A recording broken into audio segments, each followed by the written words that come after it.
Bien, bienvenue à tous. Donc j'interviens au nom de Philippe Martin qui s'excuse parce qu'il y a un autre rendez-vous important. Et donc je vais essayer de le remplacer imparfaitement, bien entendu. Donc je suis Jean-Pierre Chantin, membre de l'ISERL, donc Institut supérieur d'études des religions et de la laïcité. Mais c'est vrai que vous devez connaître, avec les interventions que l'on fait en partenariat avec l'ETA, nos actions. Nous travaillons sur le fait religieux dans les différentes disciplines, puisque le centre réunit plusieurs laboratoires, tant d'historiens que de sociologues, que de philosophes et historiens de diverses périodes, anthropologues, etc., etc. Ce qui permet de fournir un apport scientifique aux manifestations qui tournent autour de ces sujets-là. Mais vous pouvez aller voir sur le site de l'ISERL toutes nos interventions. Et ce qu'on propose aussi, on essaye de proposer des outils le plus possible. Il y a des webdocs qui sont encore en train d'être peaufinés, donc je vous encourage à vous enrichir aussi de tout ça. Donc nous allons entendre M. Benlala sur son parcours, et puis ensuite nous interviendrons donc Chérif Ferjani, que vous connaissez sans doute, professeur jeune retraité. Jeune retraité? Non, pas encore. Pas encore? Pas retraité? Hélas. Hélas, pour lui, mais pas pour ses étudiants. Qui lui interviendra plutôt sur les sujets qu'il connaît bien de l'islam. Et moi, Jean-Pierre Chantin, donc membre aussi de l'université, mais historien, et j'interviendrai plutôt avec deux casquettes. Il paraît que j'en ai plusieurs, mais enfin au moins avec deux casquettes. D'abord comme chercheur qui travaille sur la laïcité, et puis il se trouve que je suis enseignant dans le secondaire aussi, donc j'ai une expérience par rapport à la jeunesse dont on va parler, jeunes et religion, qui peut aussi être utile. Je ne le fais pas d'habitude, mais enfin, puisque l'occasion est donnée, ce sera une bonne occasion. Ensuite, bien entendu, on espère les questions nombreuses, à qui que ce soit. Hein, on va essayer de faire quelque chose d'un peu ouvert pour qu'ensuite vous puissiez repartir avec au moins une connaissance de la question de ces jeunes et religions, sinon parfaite, au moins déjà bien remplie. Et on sera à votre service pour ça. Donc je vais d'abord donner la parole à M. Benlala, donc, auteur de ce livre La Barbe. Je ne sais pas si on parle un peu du contexte de la naissance du livre quand même. Oui, bien sûr. Donc voilà, je lui donne la parole tout de suite. Merci. Bonjour à toutes et à tous, et merci de m'accueillir. Je vais baisser un peu le micro parce que vous allez beaucoup m'entendre cet après-midi. Voilà. Donc merci de m'accueillir. Tout le monde m'entend bien? Non. Je le remonte alors. Il faut le remonter. C'est mieux là? Bon. Donc je suis très content d'être ici, déjà dans une belle ville, dans un amphithéâtre de l'université, chose qui m'arrive pour la deuxième fois. La première fois, c'était ce matin. Et devant vous, donc un parterre d'étudiants finalement, parce que vous êtes pour la majorité d'entre vous à l'université de tous âges. Et je trouve que vous avez beaucoup de courage et beaucoup de mérite de reprendre vos études, parce que moi j'adorerais le faire, mais j'ai pas encore l'énergie nécessaire. Donc voilà, je suis un jeune auteur qui, comme on vient de le dire en fait, pour parler du contexte, en fait, qui a écrit un petit texte sur un site que je conseille à tous, un site qui s'appelle Raconter la vie.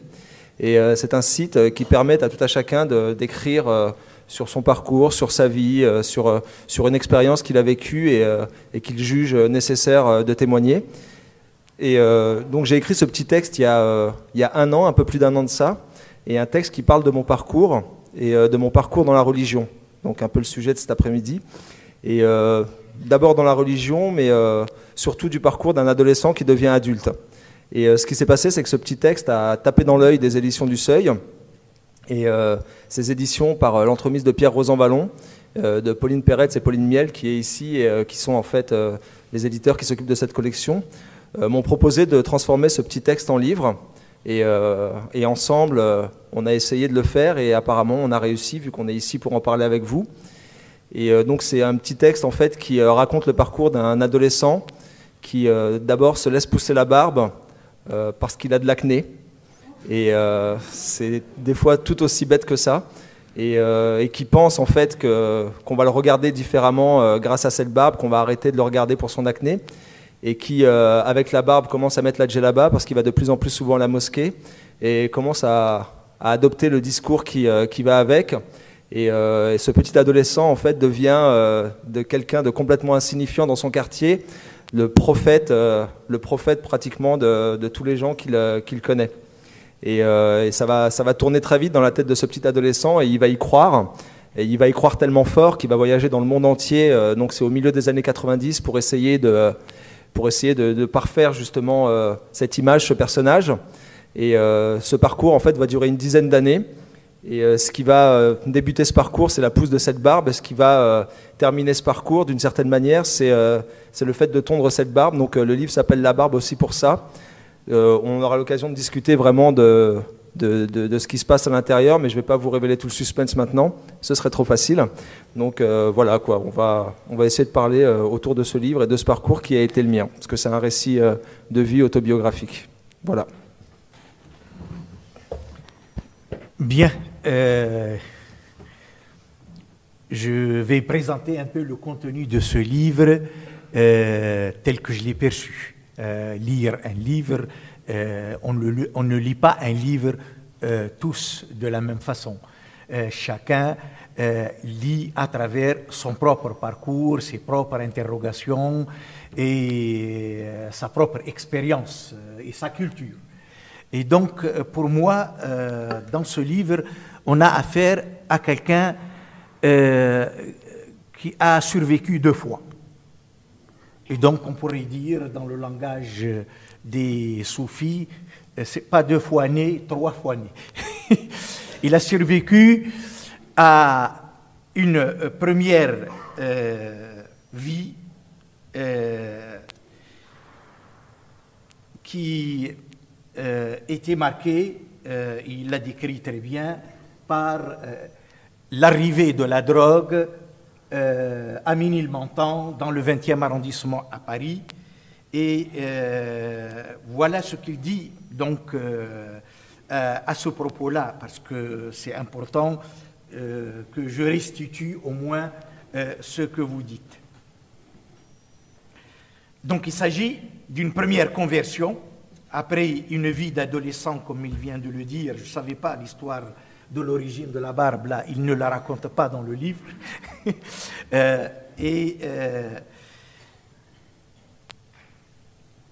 C'est un parcours qui aurait pu l'amener très loin.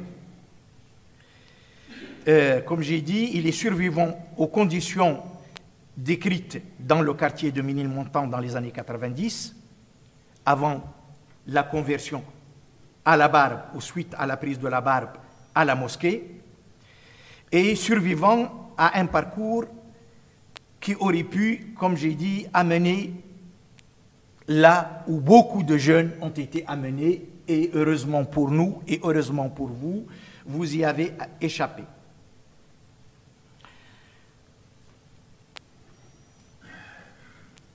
Pour ce qui est des conditions qui sont à l'origine donc de la conversion dans le quartier de Ménilmontant, vous dites que en allant à la mosquée, vous ne savez pas où vous allez, mais vous savez parfaitement ce que vous fouillez. Absolument. Voilà ce qu'il dit. N'ayant jamais mis les pieds dans une mosquée, je ne savais pas ce que j'allais y trouver, mais je savais parfaitement ce que je fouillais. Tout est dit, ou presque, dans cette phrase que tout le monde qui réfléchit sur cette question des jeunes et des religions doit méditer pour comprendre ce qui amène des jeunes nés et grandis en France à ce parcours qui parfois nous choque et on ne comprend pas.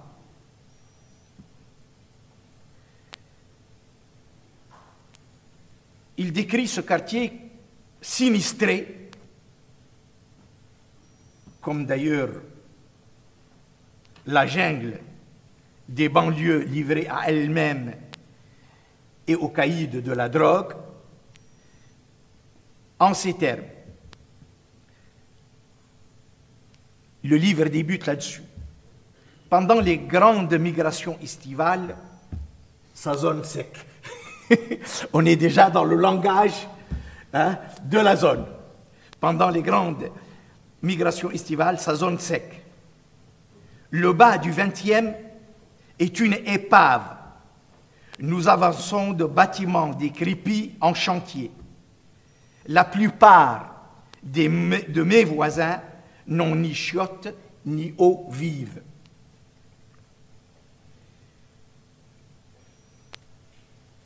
Ce quartier sinistré tel qu'il, je viens d'en reprendre les traits tels qu'il les peint, va connaître une mutation dans les années 90. Voilà ce qu'il en dit. L'arrivée récente des pilules de l'amour. Hein? L'ecstasy. L'ecstasy. L'arrivée récente des pilules de l'amour a changé à jamais la physionomie du quartier. Et l'effet catastrophique de cette arrivée, il le décrit en ces termes: du pétard à l'héroïne, l'évolution élimine méthodiquement les plus faibles. Aujourd'hui encore, les mères pleurent leur mort. Et lui, dans tout ça, né dans une famille kabyle, il a décroché scolairement très tôt. Une déscolarisation précoce qui, il le découvrira plus tard, a profondément blessé son père. Père sorti indemne de 2 guerres et qui espérait, par son travail, voir ses enfants réussir et poursuivre leur étude et avoir un métier.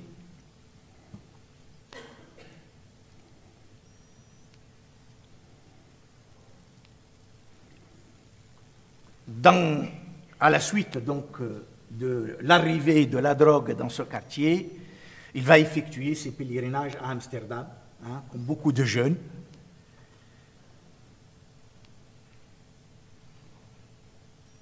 Et il dit dans un passage qu'il a taquiné les juges quand ceux qui voulaient après devenir ses maîtres et lui donner des leçons n'avaient pas dépassé le commissariat. Donc le parcours de la délinquance qui amène de la consommation de la drogue au commissariat, au juge, et donc voilà, tout cela était antérieur à la conversion à la mosquée. Parlant donc de son premier contact avec la mosquée, il dit: 3 jours seulement avant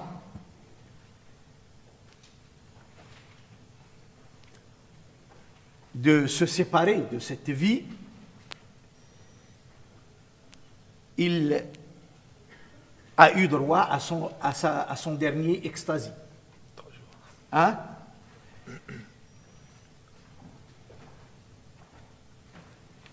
Et il décrit l'état qui va l'amener de cet univers vers la mosquée en des termes assez humoristiques.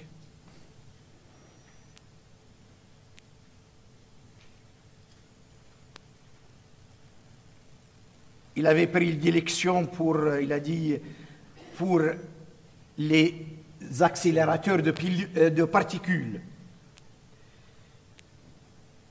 Ma prédilection pour les accélérateurs de particules m'a fait exploser en vol, atterrir en catastrophe et envoyer pour révision totale, complète, dans l'atelier du Tout-Puissant.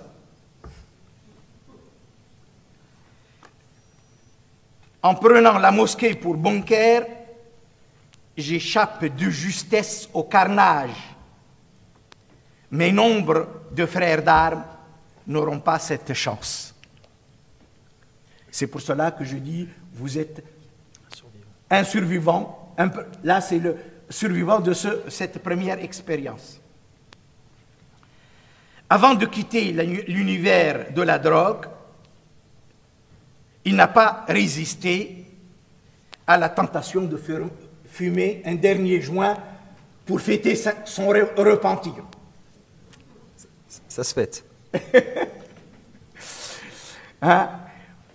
Un dernier verre, comme on dit, avant d'arrêter de boire.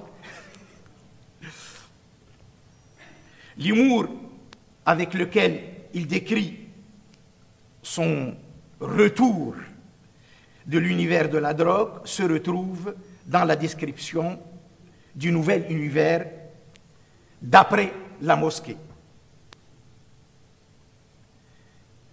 Lorsque on l'initiait au rituel de la purification avant la prière, quelqu'un lui dit, il faut formuler l'intention que vous allez vous purifier.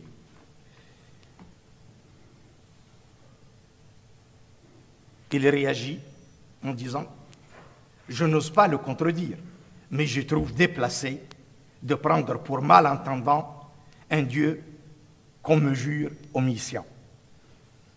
Donc là aussi, il y a une distance critique. Il n'est pas prêt à gober tout ce qu'on lui dit.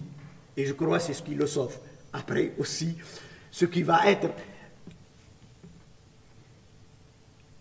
l'une des armes qui vont lui permettre de survivre une deuxième fois à cette nouvelle expérience.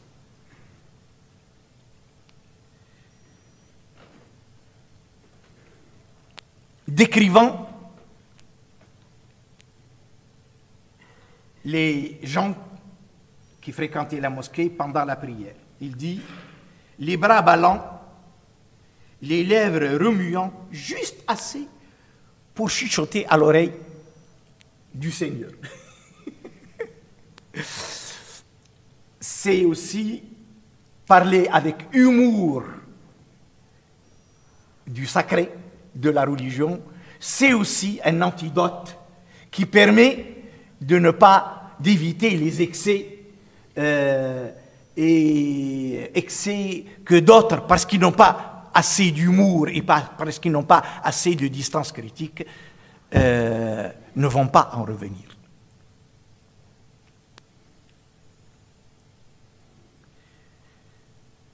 Dans le même registre,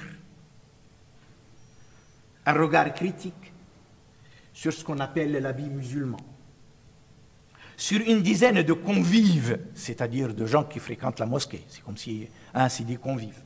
Sur une dizaine de convives, la moitié porte la barbe et l'habit musulman, entre guillemets. Et il précise un mixte entre la tunique héritée de l'arrière-pays pakistanais et la robe de l'homme d'affaires saoudien. Ce serait bien aussi de le dire, parce que ce qu'on présente toujours comme l'habit islamique, la tenue islamique, c'est très bien aussi de dire ce qu'il en est réellement. Qu'est-ce que ça veut dire un habit islamique? Pourquoi un habit serait plus islamique qu'un autre? Et donc, cette lucidité permet un peu de démystifier les choses, de dire, rappeler que c'est une invention, cet habit islamique. Hein? C'est un mixte entre une tunique de l'arrière-pays pakistanais et de la robe de l'homme d'affaires saoudien. C'est très important de le rappeler à des jeunes qui croient en chaussant, si j'ose dire, cette tenue, que ça y est, ils sont devenus de parfaits musulmans.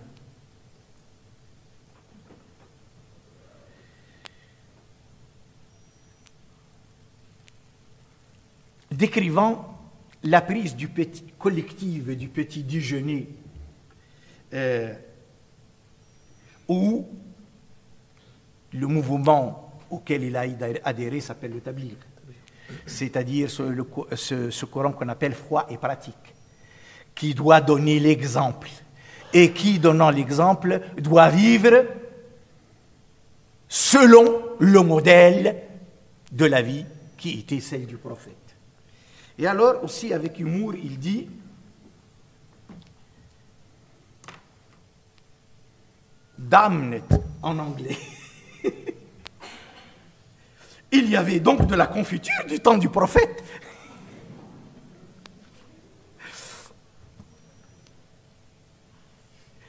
Donc c'est très important de dire que sa conversion de la vie de délinquant à la vie d'un croyant, hein, qui prend pour modèle le prophète et sa conduite, ne veut pas dire qu'il est prêt à accepter n'importe quoi et à suivre n'importe qui.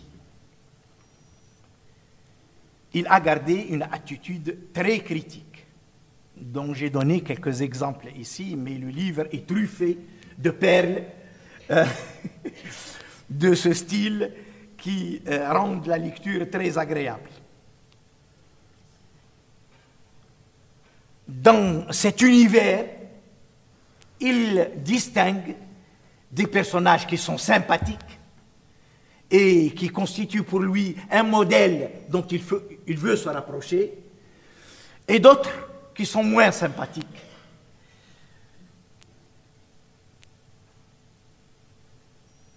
Plus arrogants, se prenant pour Dieu lui-même, demandant plus que Dieu ne pourrait le demander si on avait affaire directement à lui. L'un des premiers personnages, c'est un jeune qui vous a fasciné par son attitude réservée. La réserve d'un jeune homme presque éteint, le suaire soigneusement ordonné sur le crâne m'impressionne. Lorsque je vérifie auprès d'un de ses camarades l'identité du mystérieux personnage, mon interlocuteur me fait cette réponse séduisante. Il est avec Dieu. Voilà ce qu'il me faut. Il est avec Dieu. Oui.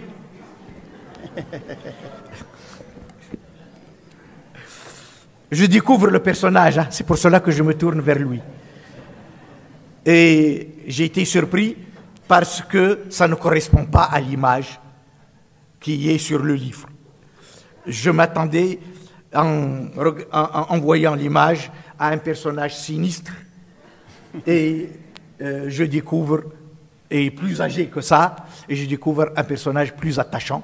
Et donc, c'est pour cela que je me tourne souvent vers lui, pour dire ce n'est pas le personnage qui est sur la couverture. C'est une critique au seuil. Je ne sais pas pourquoi ils ont choisi cette photo.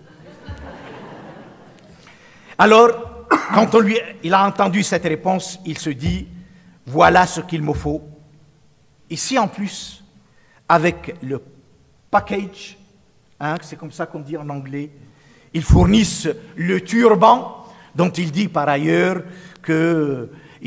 on lui a dit que le turban doit servir de linceul au cas où la faucheuse passe par là et qu'on n'ait pas les moyens d'acheter un linceul, il y a le turban qui pourrait servir de linceul pour cela. Hein, c'est un linceul de secours. Hein, voilà, c'est un linceul de secours.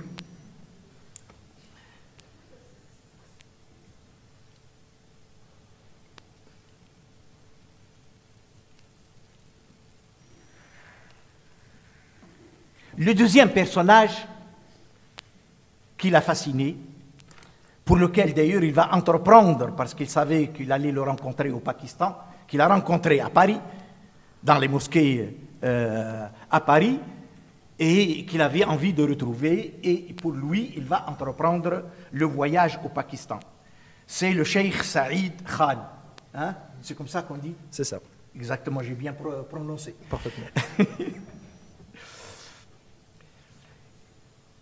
dont il dit que c'est la rencontre avec ce cheikh qui va lui permettre de guérir. Je lis.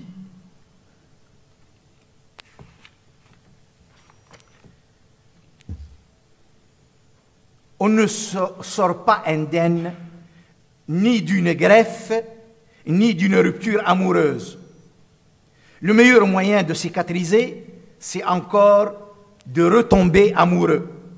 Ce qui m'arrive lorsque je rencontre le cheikh Saïd Khan, pour lequel, comme je vous ai dit, il va entreprendre le voyage.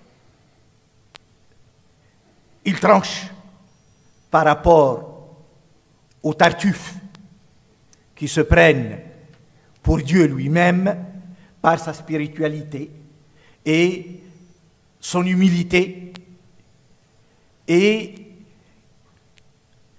le fait de se mettre à la portée des jeunes, des novices, des convertis qui ne connaissent encore rien à la religion. Et il en fait une très belle description de ce personnage, à la fois de sa première rencontre avec lui à Paris, puis de sa deuxième rencontre avec lui au Pakistan.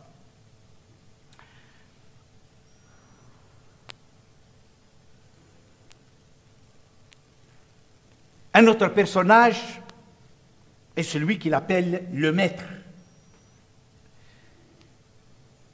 pour lequel il va effectuer le voyage jusqu'à Chypre.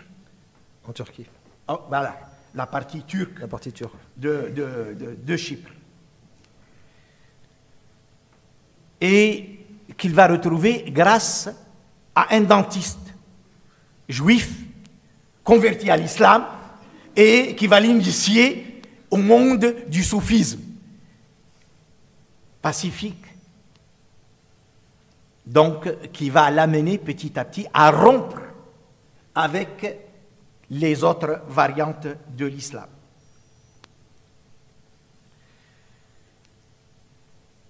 Ce sont ces personnages sympathiques qui vont le remettre sur la voie de se réconcilier avec d'autres personnages de son enfance, mais quand il était petit, il n'avait pas réalisé leur valeur.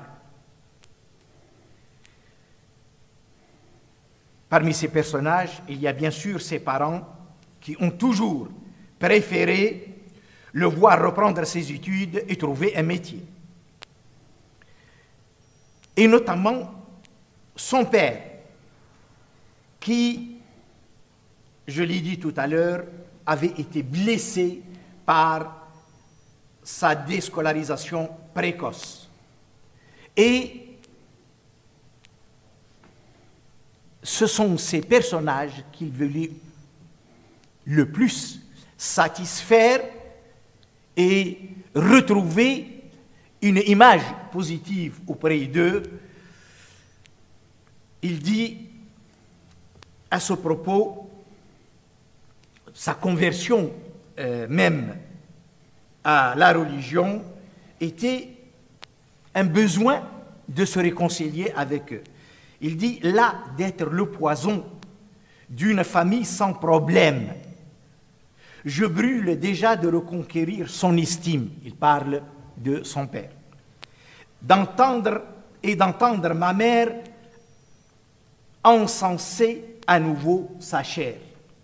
Voilà le salaire auquel j'aspire. Comment m'amender après tant d'années d'errance? Aux malades, il faut un remède radical. Le comportement irréprochable que promet l'institution religieuse apparaît comme la panacée. Et il croyait faire plaisir à ses parents en leur annonçant que maintenant il a quitté l'univers de la délinquance et qu'il va aller à la mosquée. Et la première réaction des parents n'était pas d'être assurés.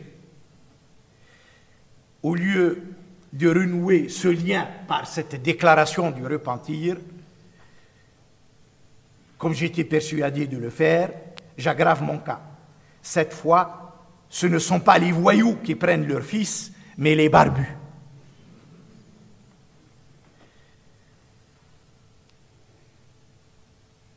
Mais à la fin, après ce périple, qui n'était pas d'ailleurs un aller sans retour, puisque on voit que à un certain moment, après le retour du Pakistan et de l'Inde, il a eu envie quand même de revenir à Amsterdam, faire un pèlerinage avec les copains. Et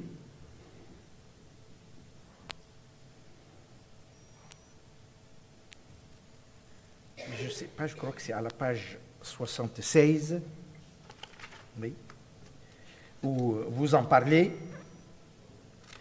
Et en tout cas, bon, il leur opère, c'est normal, la vie a ses droits, les besoins de la vie ont leurs droits, et il ne le vit pas de façon culpabilisée. Ce n'est pas parce qu'il est retourné à Amsterdam que finalement le bon Dieu va le rejeter. Non. Il rappelle tout le temps que Dieu est miséricorde.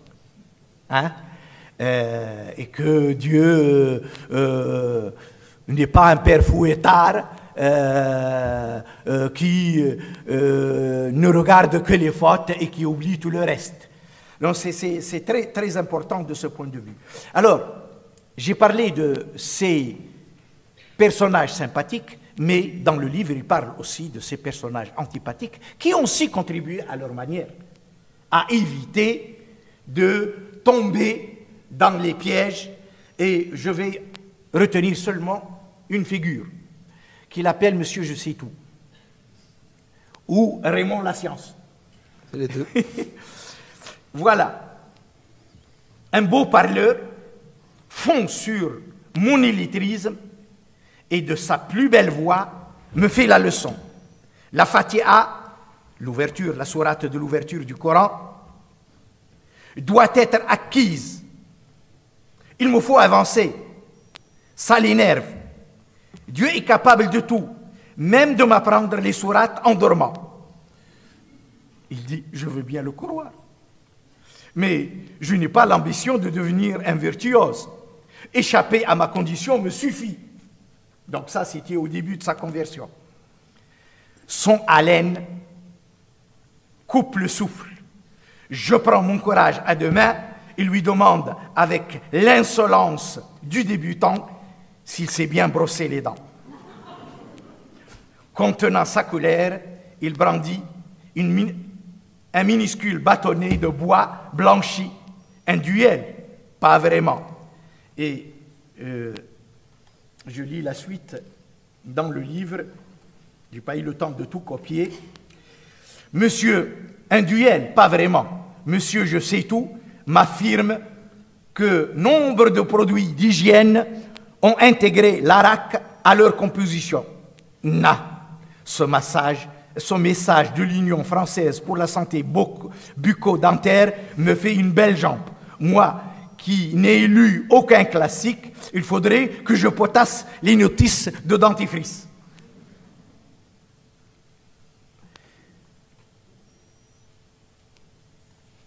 Donc, voilà des personnages donneurs de leçons qui l'ont rendu un peu prudent par rapport à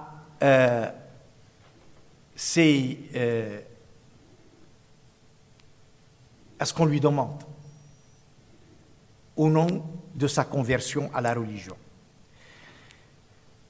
J'ai bien aimé aussi dans le livre, vers la fin, que parmi les personnages sympathiques que vous citez, il y a ce curé,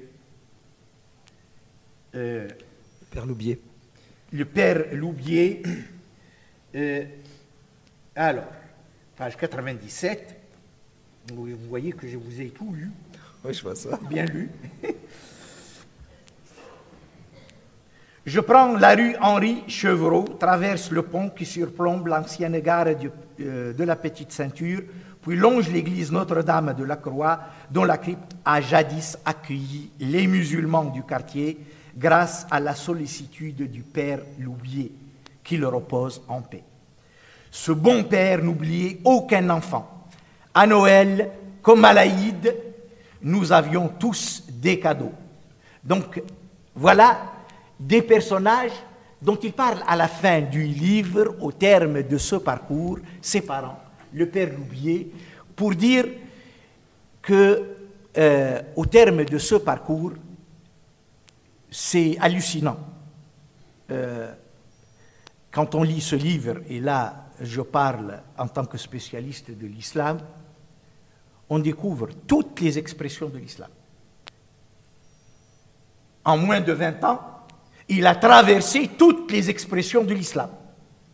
De l'islam intégriste, de l'islam tranquille des pères de famille, à l'islam soufi, toutes les représentations de Dieu que les croyants, selon leur sensibilité, peuvent se faire de Dieu, nous les retrouvons à travers ce parcours très riche et très lucide. Et c'est peut-être cette lucidité qui a permis que Omar nous revient après cette double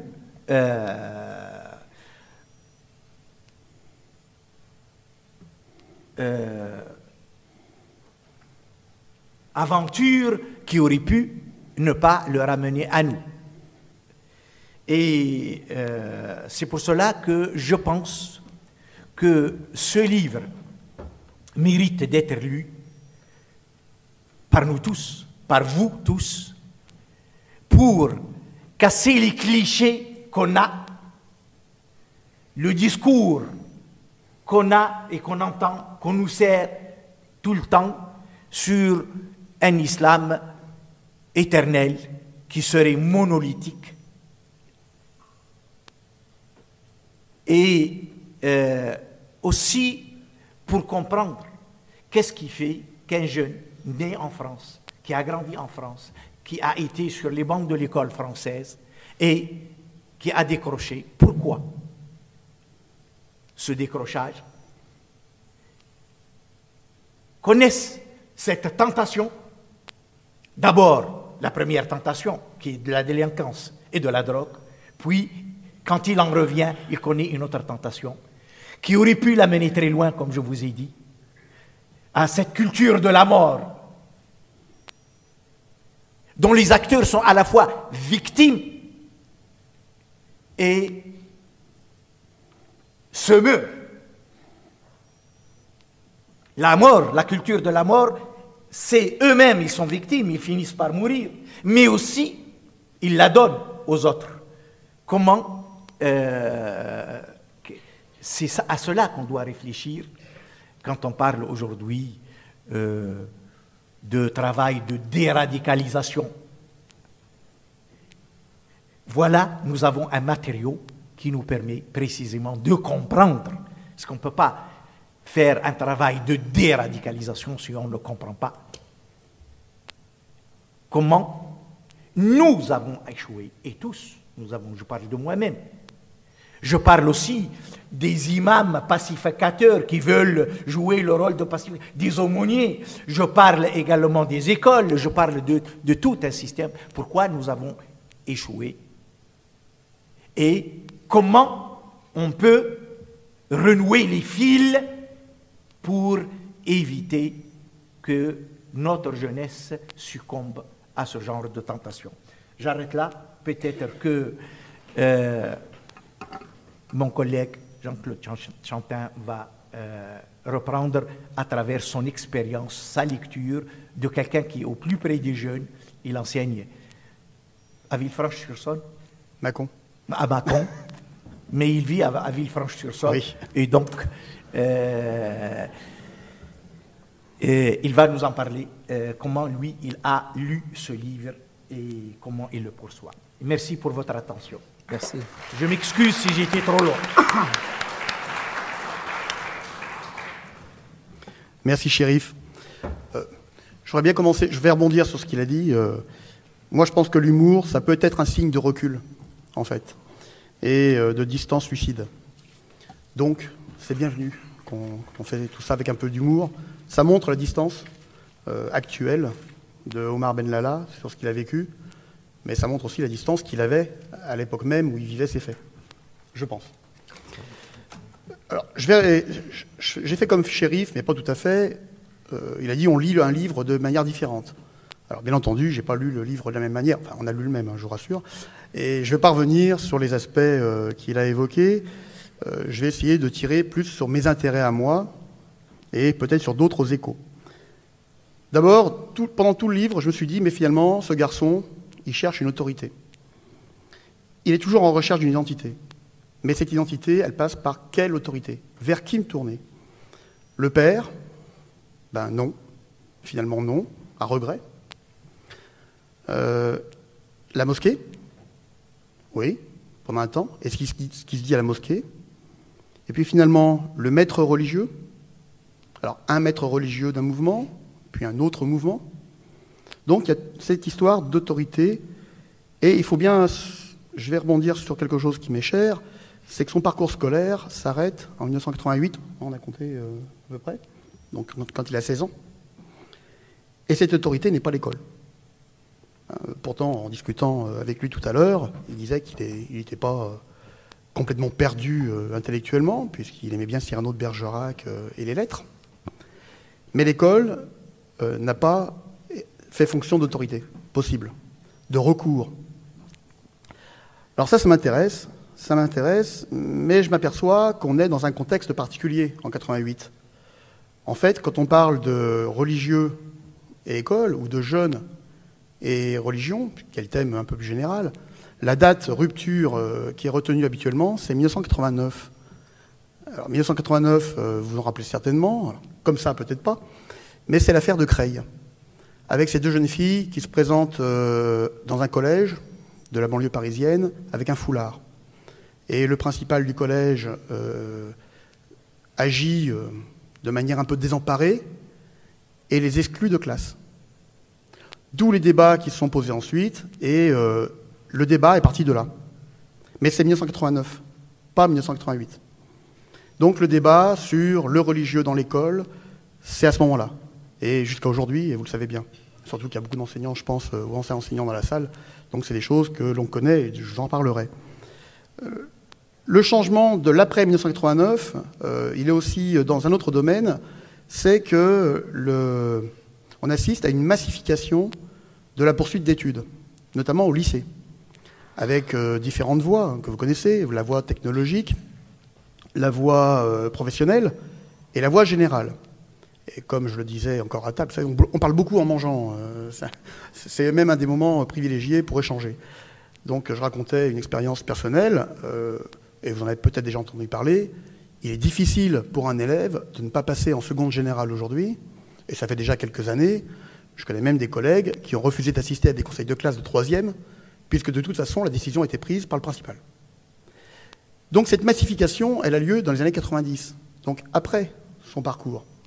Et c'est donc pour ça que le problème religieux, ou que la question religieuse, se pose encore plus à l'école après.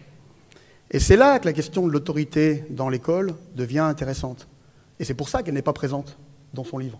Ou du moins, elle est présente en creux, puisqu'il n'a pas, par l'école, pu trouver de réponse. C'est même pas tellement traité. Mais il pourrait nous en parler un peu plus. En fait, alors, plutôt une expérience personnelle, mais j'ai l'impression que cette question du religieux à l'école, qui s'accompagne aussi d'une perte de culture religieuse des enseignants, tout simplement, donc désemparés, mais aussi d'un laïcisme, et non pas d'une laïcité, excessif de beaucoup, on ne parle pas de ces questions, a fait un clash. Ces deux mouvements-là. Alors qu'il me semble que l'autorité du professeur peut être une réponse à ces interrogations d'élèves impliqués dans le religieux. Alors je dis bien le religieux, alors bien entendu on parle souvent des musulmans. Moi j'ai eu aussi des questions avec des évangéliques, par exemple, des adventistes, ou certains groupes extrémistes juifs. Donc Mais c'est vrai qu'il y a plus de questions à propos de l'islam.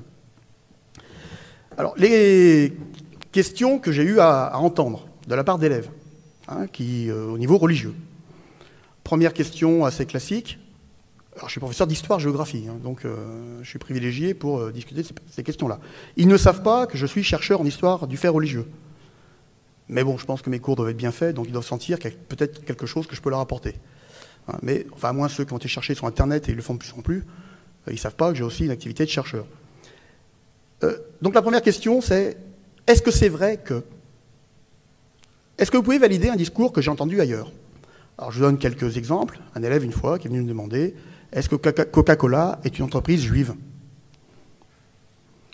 Je lui ai dit, qu'est-ce que c'est qu'une entreprise? Donc, il faut des actionnaires soient majoritaires. Est-ce que tu penses que les actionnaires majoritaires peuvent être tous juifs? Il m'a dit, j'en doute. Je lui ai dit, bon, donc tu as ta réponse. Donc c'est vrai que on parle du voile dans le Coran. À ce moment-là, je lui dis, c'est pas à moi de te répondre, puisque ça, c'est une mixion dans un fait très religieux. Il peut y avoir différents discours. Je peux répondre en historien, éventuellement. Mais ça, c'est une question que tu dois aller rechercher par toi-même. Et j'indique des pistes de lecture. J'essaye de varier les pistes de lecture pour avoir des réponses. Donc il faut répondre à ces questions-là. Mais déjà, le fait qu'un élève pose des questions sur son vécu religieux ou sur un discours religieux qu'il a entendu, je trouve ça déjà très intéressant. Et ça passe par l'autorité intellectuelle, en fait.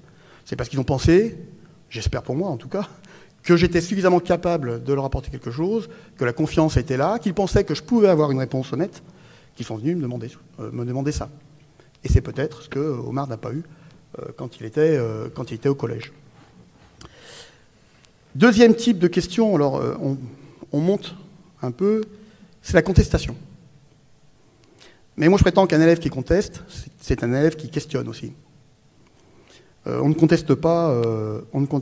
Alors, on peut contester quand on sait, il faut connaître un peu la psychologie enfantine ou adolescente, quand on voit que la personne en face n'est pas très capable, n'a pas tellement d'autorité, qu'on peut la déstabiliser facilement, on va trouver n'importe quel prétexte pour pouvoir la déstabiliser.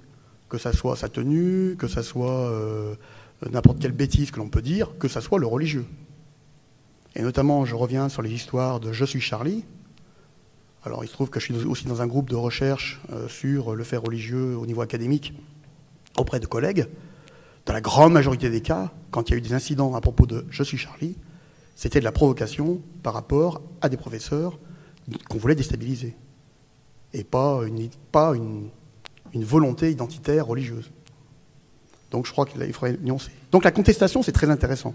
Surtout s'ils savent, quand ils le font, en face de quelqu'un dont ils savent qu'il a une certaine autorité. Parce qu'il y a une réponse qui est demandée. Et la réponse, face à une contestation, c'est justement de ne pas répondre. Mais c'est de faire répondre. Tu contestes? Sur quel argument? Argumente. Donne tes raisons. En général, l'élève se rend compte que son discours est appris ou répété et qu'il n'a pas de profondeur dans ce qu'il dit. Alors que moi, je peux le faire. Et moi, je le renvoie vers ces contradictions. Et je pense que le rôle de l'enseignant, l'autorité de l'enseignant, la deuxième autorité, c'est celle-là. Apprendre à faire réfléchir. Omar n'a pas eu besoin de tout ça, puisqu'il était déjà critique par lui-même.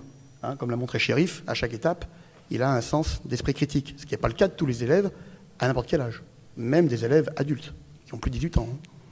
Donc je pense que cette forme-là, elle peut être aussi très intéressante, mais il faut être justement armé et pouvoir renvoyer aux propres contradictions. Puis il y a une dernière chose, c'est l'enseignement lui-même. On entend beaucoup de bêtises je ne vous apprendrai pas ça, dans les médias, qui répètent des banalités, un peu comme les élèves le font d'ailleurs, ils ne sont pas très différents. Le fait religieux, l'enseignement du fait religieux, mais on a toujours enseigné le fait religieux. Dans les programmes d'histoire, je ne vais pas vous citer tous les programmes d'histoire, et d'éducation civique, quel que soit le nom qu'elle porte, on enseigne le fait religieux, comme le fait économique, comme le fait politique. Et comme je le dis dans les formations aux collègues, il n'y a pas plus de honte d'avoir à apprendre des choses sur le fait religieux que moi, je l'ai fait sur le fait économique. Je n'étais pas très bon en économie, je me suis renseigné sur le fait économique pour pouvoir enseigner le fait économique. Donc on se renseigne aussi sur le fait religieux, on peut avoir une culture qu'on se fabrique pour parler de ces questions-là, puisque ce sont des questions dans les programmes, au moins de 6e, je ne connais pas le primaire, mais au moins de 6e, jusqu'à la terminale. Par le fait religieux et par l'étude du fait religieux, on peut poser quelques jalons pour ces élèves-là qui ont certaines préoccupations et pour les autres.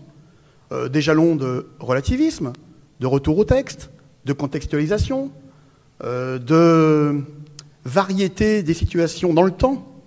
Je suis assez opposé au fait que pour parler d'une mosquée au début de la période musulmane, on montre une mosquée actuelle. Parce que finalement, on entre dans le discours des personnes qui disent que rien n'a changé, que du début à la fin, on a la même religion. Je suis assez opposé aussi d'aller voir n'importe quel lieu de culte en le présentant comme le lieu de culte immuable depuis l'origine. J'aime bien montrer, par exemple, une belle église des débuts du christianisme, qui est en fait une maison avec une cour et un lieu de prière. Et il y a toujours un élève qui dit « mais ça ne ressemble pas à une église ». Ben oui, mais c'est un lieu de prière quand même, et de culte. Donc voilà, essayer de casser cette histoire, d'historiciser ces questions, et de montrer que selon les périodes et selon les lieux, on n'est pas dans les mêmes histoires, et que la diversité c'est le propre de l'homme, de toute façon. On dit que les protestants sont...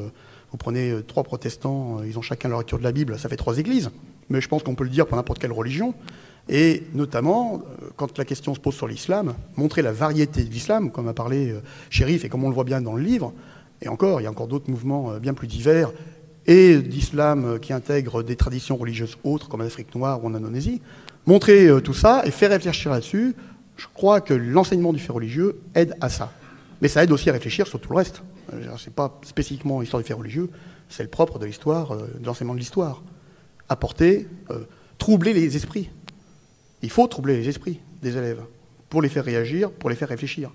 Donc je crois que c'est une forme aussi de réponse, c'est une forme d'autorité, mais alors pour le coup, une autorité savante. Et je pense que c'est très très important que ces 3 piliers-là aient lieu. Et c'est ce qui a manqué à Omar, sauf qu'il l'avait lui-même, il pouvait par lui-même aller chercher, rechercher et avoir un esprit critique. Et donc je crois que là, il y a une expérience, à partir du livre, vous voyez, j'avais ça en tête à chaque fois que je lisais tout ça, je me disais, mais bon, alors je vous préviens, c'est pas tout à fait dans le livre quand même, hein, mais cette histoire d'autorité revient périodiquement. Il y a une deuxième chose aussi sur ce parcours qui interroge. Je lui poserai la question de toute façon, je la pose maintenant, mais on y répondra après. Au niveau de son parcours religieux, du moment où il met les pieds à la mosquée jusqu'au moment où il suit la voie soufie. Qu'y a-t-il de répréhensible dans ce qu'il fait? Je suis sûr que certains peuvent lire le livre en disant « le pauvre, là, il fait une bêtise ». Oui, mais j'aimerais bien savoir qu'on me dise laquelle. J'aimerais bien qu'on me dise laquelle. Quelle bêtise il fait? Dans la société actuelle, française, laïque, que je sache, le prêche est autorisé. Le prêche est autorisé. Donc là, en l'occurrence, le fait de se rendre dans tel ou tel lieu de culte est autorisé aussi. De suivre un enseignement, quel qu'il soit, est autorisé. Le droit d'opinion, qui n'existe que s'il y a expression. Donc on va dire le droit d'expression est garanti par la Déclaration des droits de l'homme et des citoyens, c'est l'article 10, avec la seule limite, et c'est peut-être celle-là qu'il faudrait poser, dans les limites de la nuisance à l'ordre public, et donc de la loi. Mais que je sache, dans le parcours que j'ai lu, même si on peut réprouver certains engagements, même si on peut trouver certains discours gênants, notamment, je pense, les discours dans les foyers, qui étaient des discours que certains qualifieraient d'embrigadement, mais est-ce que ce n'est pas le cas de toutes les religions? Est-ce que tous les religieux ne veulent pas embrigader? Bon, même là, est-ce qu'il y a quelque chose qui serait répréhensible? Donc on verra ce qu'il en dit, ou est-ce qu'il a eu conscience de quelque chose de répréhensible, et quoi? Et finalement, cette question de son parcours dans l'espace laïque, ça pose la question du regard que les autres peuvent poser sur le fait religieux et l'expression du fait religieux. Je me demande si tout le monde ne le fait pas un peu avec certaines œillères très françaises d'ailleurs. Ça remonte à loin, hein. Le religieux est dangereux. Le religieux, c'est dangereux. Ça pouvait être le catholicisme pendant un temps, ce sera l'islam, ou autre chose, qu'on qualifiera du terme pratique de secte. Puis une secte, c'est quoi? C'est quelque chose de négatif, qu'on juge comme négatif. Donc on peut mettre le terme à n'importe quelle sauce. Je vous précise que les missionnaires catholiques au Japon étaient qualifiés de secte. Donc voilà, on va regrouper cette expression d'un religieux qu'on trouve illégitime. Hein, on va trouver que ce religieux-là est illégitime dans la société et donc condamnable. Alors j'aimerais bien savoir dans son parcours ce qu'il y a de condamnable en regard de la loi. En regard de la loi. Et vous irez voir, la réponse n'est pas évidente. Donc je crois que ça nous renvoie à notre propre regard sur le religieux dans la société globale. Et pour ça, c'est très très intéressant. C'est très intéressant, mais il ne faut pas se tromper. C'est un parcours, comme je l'ai dit et comme je dis à mes élèves, à un moment donné. À un moment donné. On est dans les années 90 95. 95, oui. On est dans les années 90. Comme il le dit lui-même, il passe la douane sans problème, avec son passeport. On est avant 2001. Donc il n'y a pas tout à fait la même attention. Il passe la douane avec la barbe, la tenue, et il va au Pakistan, hein, donc, ou à Chypre, ou etc. Mais je veux dire, il n'y a pas de... Il ne se cache pas. Hein, il ne se cache pas. Même il en rajoute sur l'aspect vestimentaire. Donc on est dans un moment donné, et je me demande si ce parcours qui est très individuel, hein, lui, il a une démarche qui est finalement très très individuelle. C'est ce qu'on... il est en recherche, c'est ce qu'on voit. Mais est-ce que ce parcours très individuel correspond au parcours que l'on voit aujourd'hui, que l'on perçoit peut-être comme plus identitaire? Lui est en recherche d'autorité. Je ne sais pas s'il est en recherche d'identité réellement. Alors à voir, il nous dira. Hein. Mais aujourd'hui, on a aussi des démarches qui sont plus identitaires, donc plus collectives. Mais on est dans une collectivité d'individus.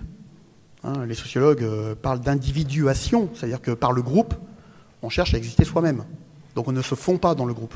Mais il y a quand même une démarche qui est plus identitaire dans une identité française qui a rejeté l'autre. Hein, c'est aussi une forme de réaction et qu'on voyait peut-être pas beaucoup encore, ou pas, c'était pas très répandu dans les années 90. Donc la situation a peut-être encore un peu changé, mais ça on verra avec Chérif Ferjani ou M. Benalla pour son expérience personnelle. Donc il y a aussi cette question-là que je voulais poser. Puis je vais terminer par une dernière chose, parce qu'on pourrait en dire beaucoup. Il y a des aspects qui seraient à creuser et qui ne sont pas dans le livre. Chérif en a parlé, mais on en parle au début du livre. Mais il y a quand même un aspect social aussi dans ce parcours.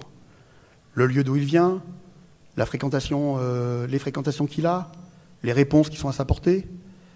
Et là, de manière très politique, il y aurait peut-être des choses à creuser, mais ce n'était pas son propos. Hein. Lui racontait, c'est un témoignage qu'il fait. Mais je pense qu'on pourrait aussi réfléchir sur cet aspect-là, sur cet aspect de quartier. Puis il y a autre chose qui sera à creuser, c'est l'effet génération. Vous savez, on parle souvent de deuxième génération, troisième génération. Alors, je ne confonds pas quartier et immigration, hein, attention. J'ai des très bons élèves avec des noms très très français qui sont exactement dans la même démarche, hormis l'aspect religieux. Hein. Je parle de l'aspect délinquance, etc., mais ils vivent dans les mêmes quartiers. Donc je sépare les deux. Hein. Mais il y a quand même à s'interroger aussi sur cette deuxième génération, troisième génération, qui veut se refaire une identité au prix de critiquer ou de rejeter ses parents, ou même de trouver ses parents comme insuffisants. Alors là, on est dans quelque chose d'intéressant, mais qui n'est pas propre à ces générations-là. Elles sont propres aussi aux générations de la fin des années 60, qui contestaient l'autorité. Hein. 1968 n'est qu'un début d'iceberg, mais dans une génération bien plus large qui partait de la fin des années 50.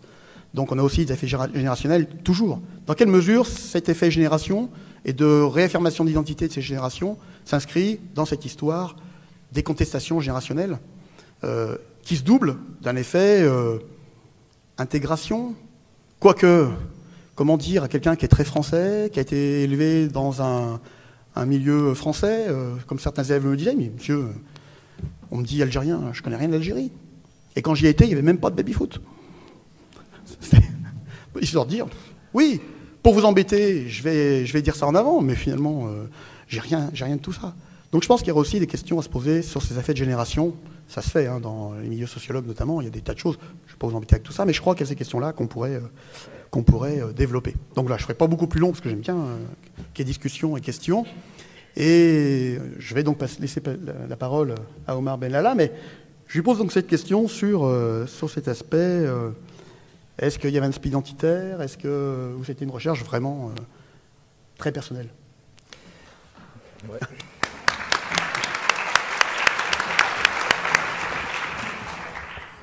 D'abord, merci à tous les deux, parce que je ne savais pas qu'on pouvait lire un livre de cette manière. Surtout quand c'est le sien.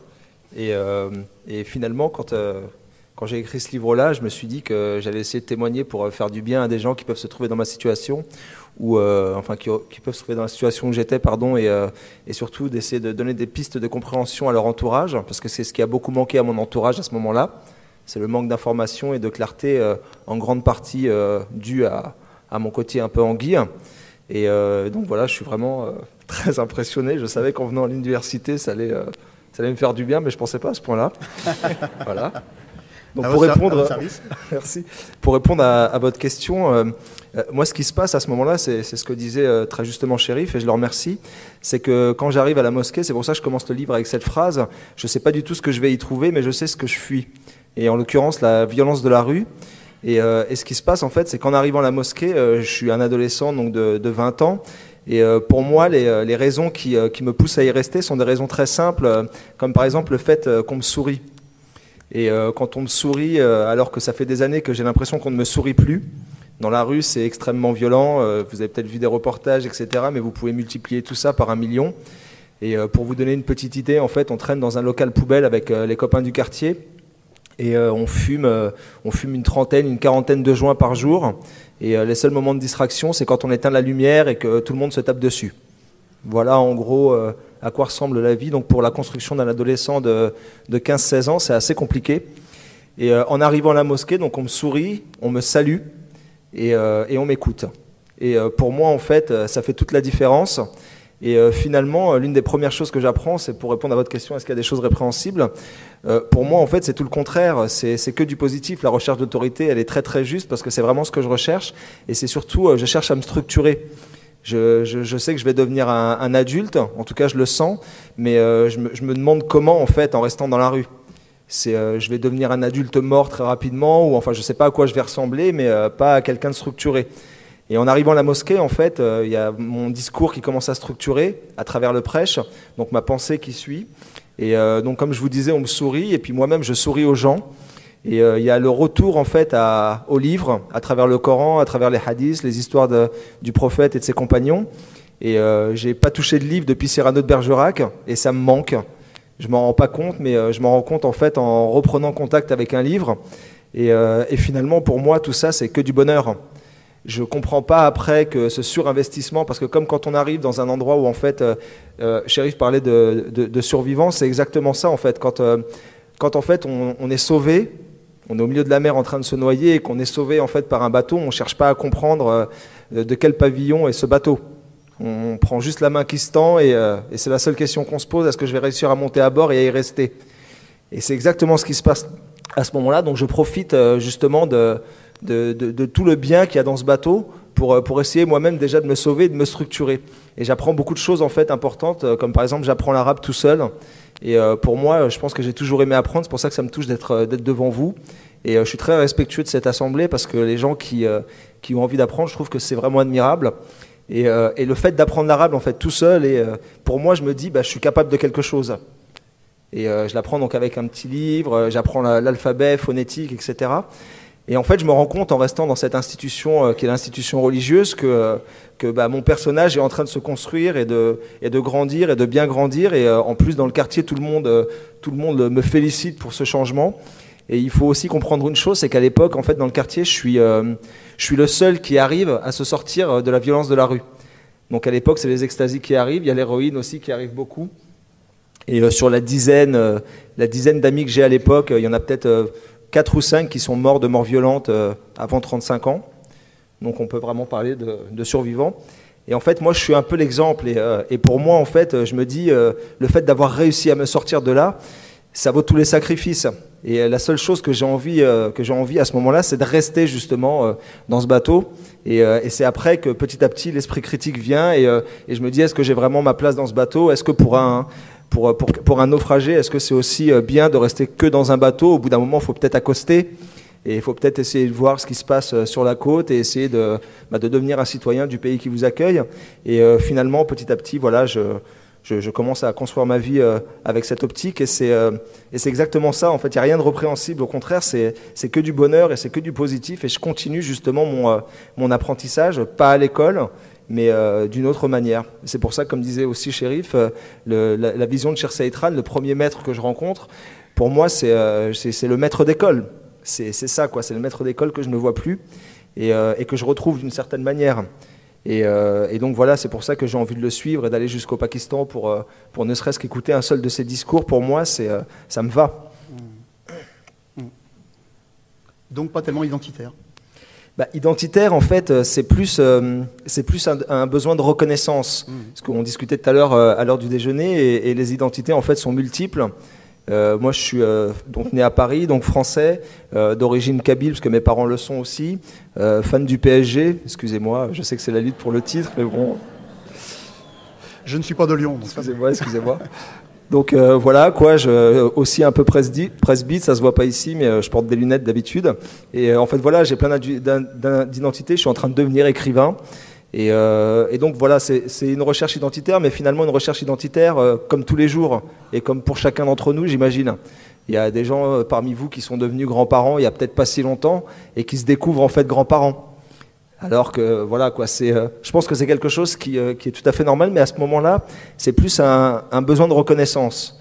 C'est regardez-moi, j'existe et je suis autre chose qu'un vaurien, un délinquant, ou que sais-je. Et donc la mosquée, en fait, et le vêtement musulman, la barbe et le prêche qui va avec, c'est tout simplement ça. C'est ce que disait Chérif quand il citait aussi ce passage. En fait, pour mes parents, je me dis à la maison, tout le monde aime Dieu, donc le fait d'aller chez lui, les gens vont m'aimer.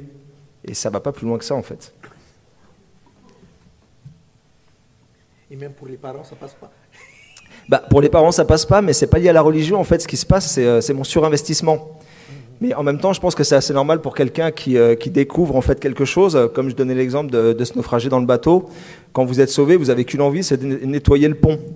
Ou aller aider les gens, est-ce que je peux faire quelque chose, etc. Vous voulez en faire des tonnes, quoi.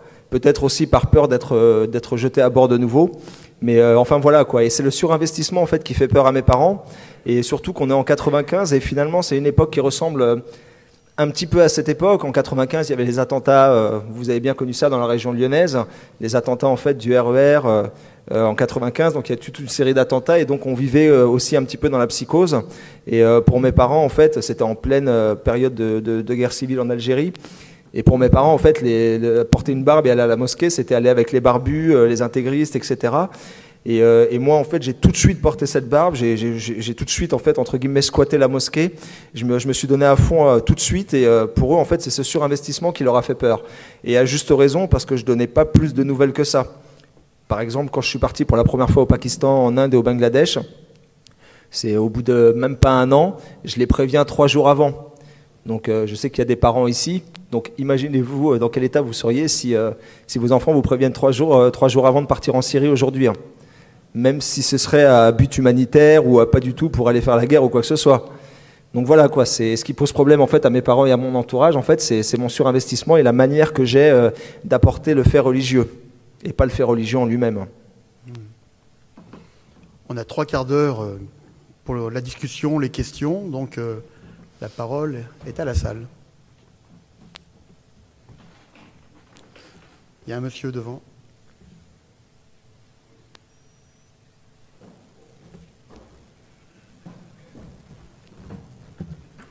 Oui, je voudrais...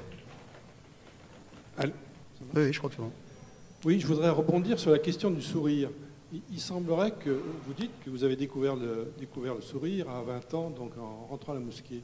Mais alors, qu'est-ce qui s'est passé avant? Vous aviez des parents, vous aviez un père, une mère, vous êtes allé à l'école. Qu'est-ce qui s'est passé dans votre famille et à l'école? Ce que je dis, c'est que j'ai redécouvert le sourire, en fait. C'est que j'ai été déscolarisé, donc on va dire à 14 ans, j'ai commencé à lâcher, et à 16 ans, c'était officiel. Et ensuite, je me suis mis à traîner dans la rue. Et comme je traînais dans la rue, donc comme je vous dis, on restait dans ce local poubelle. Les horaires, en fait, pour vous donner une idée, c'était environ de 14h jusqu'à 4-5 heures du matin. Donc c'est des horaires, en fait, qui étaient plus ou moins réfléchis. Et même beaucoup plus que moi, parce que ce qui se passe, c'est que mon père était maçon-boiseur, donc il partait très tôt le matin, et j'avais honte de ma condition, et je voulais absolument pas qu'il me voie dans cet état. Et sauf que ma mère en fait était toujours là, et c'est une des raisons aussi qui m'a donné la force d'arrêter de jouer aux voyous. Et en fait, pendant, on va dire, de 16 à 20 ans, j'étais toujours dans cette situation-là.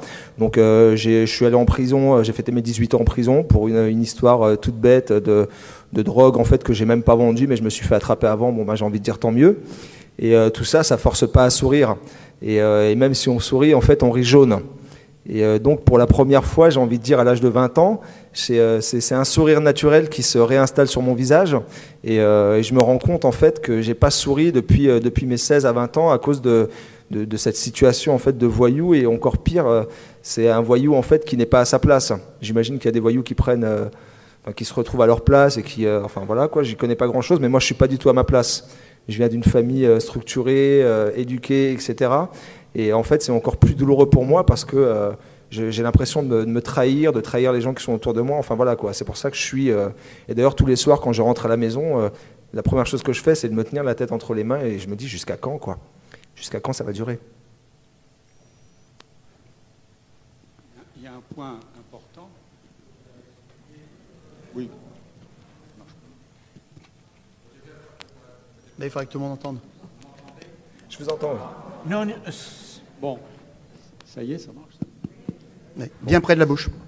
Alors, vous avez très bien souligné le fait que la religion, pour vous, était un bateau sur lequel vous a permis de vous sauver. Moi, j'appellerais ça une bouée de sauvetage. Et je pense que ça, c'est un point extrêmement important et qui n'est pas spécifique de l'islam, d'ailleurs, qui est vrai pour toutes les religions, et en particulier pour les personnes jeunes. Je sais par expérience, pour en avoir parlé, que c'est la religion qui permet à un certain nombre de jeunes de survivre, c'est-à-dire de ne pas se suicider. Grosso modo, c'est ça. Bon, alors, à côté, lorsqu'on a ce fait-là, et qu'en même temps, on veut enseigner le fait religieux, au sens général du terme, on ne peut pas enseigner le fait religieux pour une seule religion, mais pour toutes les religions. Et à ce moment-là, cela entraîne, à mon avis, mais je peux me tromper, une mise à distance par rapport au fait religieux lui-même. Or, cette mise à distance va être ressentie comme extrêmement dangereuse par disons, les jeunes personnes qui ont besoin de la religion comme bouée de sauvetage.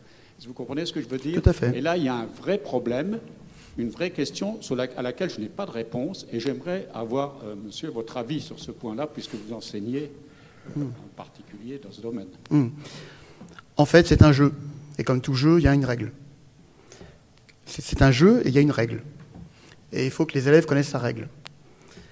On ne dénigre pas les religions, ce que certains collègues ont tendance à faire. Donc on ne dénigre pas les religions. On les étudie comme des faits. On ne juge pas non plus des pratiques. Mais on rappelle qu'on vit dans une société laïque et que ces lois sont supérieures aux lois individuelles, même religieuses. Une fois que la règle est établie et que les élèves savent que nous jouons cette règle-là aussi, la règle est pour tout le monde, elle n'est pas que pour les élèves. En fait, c'est clair. Ils peuvent avoir leur foi, ils peuvent trouver ce qu'ils veulent dans une religion quelconque. Je leur ai même appris qu'il y avait une religion du Jedi, vous savez, le Jedi dans la guerre des étoiles. Il y a des temples qui se multiplient en Europe et aux États-Unis actuellement. Ça peut paraître ridicule, mais on n'a pas à le juger, c'est un fait. Donc du moment que cette règle est établie, qu'ils voient qu'on apporte un avis objectif, que l'on fait une analyse pertinente, qu'on ne les embête pas avec leurs convictions, mais qu'on leur demande d'être clairs avec eux-mêmes, parce qu'en fait c'est ça, ça passe très très bien. Et c'est pour ça qu'ils posent des questions. Ils posent des questions parce que justement, ils n'ont peut-être pas réfléchi à tout, ils n'ont peut-être pas été voir tout ce qu'il fallait, ils ont peut-être écouté des discours sans se poser des questions sur ce qu'on leur racontait. C'est pour ça qu'ils viennent nous voir ensuite pour demander des choses. Donc je crois qu'avec cette règle-là, très simple, il n'y a pas de souci. Enfin, il n'y a pas de souci entre un élève qui serait en recherche de quelque chose, ça peut être aussi politique d'ailleurs, hein, on parle du religieux, mais j'ai aussi des élèves qui sont très engagés dans certains mouvements politiques, dont certains dont je ne cautionne pas du tout les idées. Mais peu importe. Les faire réfléchir sur ce qu'ils font, c'est très bien. Et s'ils sont très clairs avec tout ça, ça peut même conforter leur engagement religieux. Donc c'est pas incompatible. Donc je crois que c'est très important, cette règle est très importante. Mais c'est valable pour la vie quotidienne.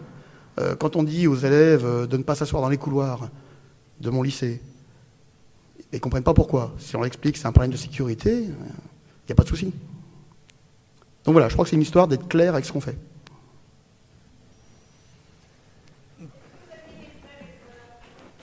Oui, je les ai toujours d'ailleurs. Et j'ai 2 grandes sœurs et un petit frère qui attend une petite fille dans les jours à venir, demain ou après-demain normalement. Donc la famille s'agrandit. Il n'y a pas eu de problème avec eux, mais il y a eu un gros manque de communication. Et d'ailleurs, j'expliquais ça tout à l'heure aussi à déjeuner, et c'est pour ça que je conseillerais à tous ceux qui sont dans la situation de quelqu'un en fait qui se cherche, par exemple dans la religion ou peut-être même dans un mouvement en fait qui les dépasse, que ce soit le mouvement Jedi ou autre, et en fait de jamais lâcher la conversation et la discussion. Parce qu'un jour, il est arrivé une anecdote, donc c'était au summum de ma gloire de super prêcheur.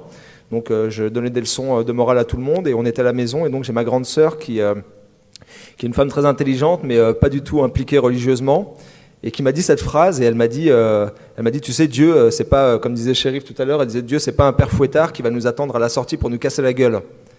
Et donc j'étais horrifié, j'ai dit quel blasphème, comment est-ce que tu peux dire ça, etc. Et finalement cette phrase toute simple, elle me sert de gouvernail aujourd'hui. C'est si par exemple je dois croire en Dieu, je veux pas croire en un Dieu père fouettard qui va m'attendre à la sortie pour me casser la figure. Et c'est une phrase en fait qui a été dite complètement, d'une manière presque complètement anodine, et qui en fait moi a fait écho comme pratiquement aucune phrase dans tout ce parcours, alors que j'en ai entendu des discours et dans toutes les langues. Donc voilà, il faut le rapport en fait à la famille est très important, et c'est ce que j'essaie de souligner, et il faut toujours en fait pousser à la discussion, parce qu'on ne sait pas quelle phrase ou quel mot va faire son effet. C'est un petit message comme ça. Pardon ? Non, j'ai ma plus grande sœur qui a 8 enfants et qui est une mère de famille admirable, avec son mari qui travaille, etc. Enfin voilà, quoi, elle élève ses enfants. L'autre, en fait, elle est agent dans le cinéma, donc elle n'a jamais eu ce parcours-là. Et mon jeune frère est avocat à New York. Et d'une certaine manière, je lui dis que c'est à moi qu'il le doit, parce que comme ils m'ont vu, ils ne l'ont pas lâché, quoi. Pardon ? Moi, je suis le troisième. En fait, j'ai mes 2 grandes sœurs. Et ce qui s'est passé, c'est que mon jeune frère a 12-13 ans de moins que moi. Voilà, quoi, il est plus jeune que nous. Et donc, en fait, mes parents ont posé un œil très attentif sur sa scolarité. Et d'une certaine manière, un peu grâce à moi. Comment je l'explique ? En fait, j'ai pas forcément d'explication que ça, mais je me dis que je pense en fait que étant le garçon d'une famille de 2 filles avant, donc de 3 enfants, et comme mon petit frère est arrivé, ça coïncide. Bon, je vais pas jouer les psychologues, mais ça coïncide avec ma déscolarisation et le fait en fait que je lâche, alors que j'étais très très bon à l'école, paraît-il, avant. Et c'est tellement lointain que les archéologues sont encore en train de se pencher dessus. Donc voilà, j'étais plutôt bon, et en fait j'ai commencé à décrocher à sa naissance. Donc peut-être que ceci explique cela. Je sais que c'est filmé, ne m'en veux pas. Voilà, si tu regardes un jour cette vidéo, mais peut-être que ça explique cela, pardon. Mais... moi je voudrais savoir après votre... Il y a une question. Qui a le micro. Excusez-moi. Pardon. Vous nous avez expliqué votre parcours aller vers l'intégrisme, on va appeler ça comme ça. Moi, je voudrais connaître les raisons de votre parcours de retour. C'est une question très intéressante et je vous remercie de la poser. En fait, ce qui s'est passé, c'est que je me suis rendu compte, donc j'étais dans un mouvement de prêcheurs, donc le mouvement foi et pratique, qu'on appelle tablir en arabe, tablir qui se traduirait le plus correctement par transmission, voilà, transmettre. Et ce qui s'est passé en fait, c'est que je me suis rendu compte, surtout en allant en Inde, au Pakistan et en Bangladesh, donc c'est l'endroit où ce mouvement est né, où tous les grands maîtres de ce mouvement se trouvent. Et en fréquentant les gens dans ces pays, je me suis rendu compte que j'étais un perroquet, un sacré perroquet, et que je portais un vêtement beaucoup trop grand pour moi, et que tout le personnage que je m'étais fabriqué dans le quartier et à la mosquée, la supercherie n'allait pas durer, parce qu'en fait, j'y connaissais pas grand-chose, pour ainsi dire presque rien. Je répétais, en fait, tout à l'heure, vous disiez que beaucoup de gens répètent, voilà quoi, et moi, en fait, c'était vraiment le cas. Et donc, il y a eu cet examen de conscience, et je me suis dit, ça va pas être possible de continuer comme ça. Et au-delà du fait que ça va pas être possible, c'est pas dans mon intérêt. Qu'est-ce que j'y gagne finalement ?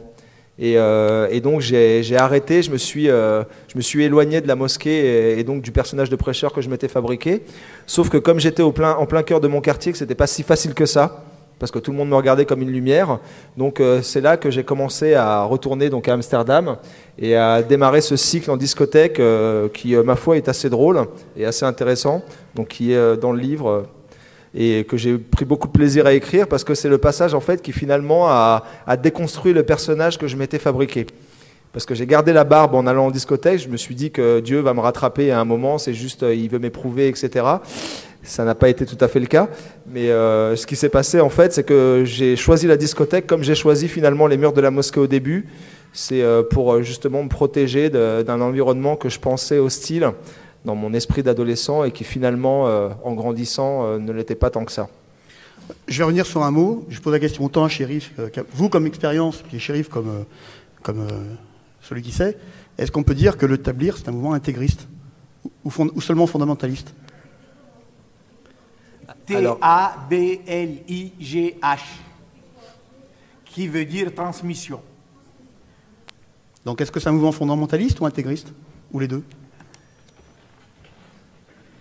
Quelle est la différence entre fondamentaliste et intégriste? Non, mais je pose la question parce que pour ce qu'on appelle les mouvements intégristes, on les appelle aussi néo-fondamentalistes. Et donc, je crois que la question n'est pas à ce niveau-là. Le mouvement Tablir prône le prêche par l'exemple. Hein, si j'ai bien... Oui, c'est ça. C'est le prêche par l'exemple. On ne force pas les gens. Il n'y a pas une entreprise de prise du pouvoir pour imposer un modèle à la société chez les Tabliris. Alors que les autres, voilà ce que... Les autres sont plutôt dans une approche politique. On se construit un mouvement politique en vue de prendre le pouvoir, transformer la société, imposer un modèle de société. Les Tabliris ne sont pas de ce nouveau... Mais, très important de le dire, quand on entre dans ce genre de mouvement, on peut passer facilement de l'un à l'autre sans se rendre compte. Les frontières ne sont pas aussi étanches que cela. L'expérience d'établir en Tunisie, par exemple, Ben Ali a joué à un certain moment d'aider à les développer pour affaiblir l'islam politique incarné par le mouvement Ennahda. Il les a laissés se développer et les autres islamistes ne sont pas bêtes. Ils ont compris qu'on peut se maintenir et à continuer notre activité en se faisant passer par des Tabliris. Et on a découvert, par exemple, que les premiers attentats commis en 2008, c'était le fait de gens qu'on croyait Tabliris et qui ne l'étaient pas en fait, et qui étaient beaucoup plus violents même que Nahda qu'on voulait combattre par les Tabliris. Donc vous voyez, les frontières ne sont pas, étanches et surtout quand on a une stratégie, vous connaissez la stratégie de l'enfouissement. Hein? Voilà, par rapport, je ne sais pas si... Non, c'est très juste.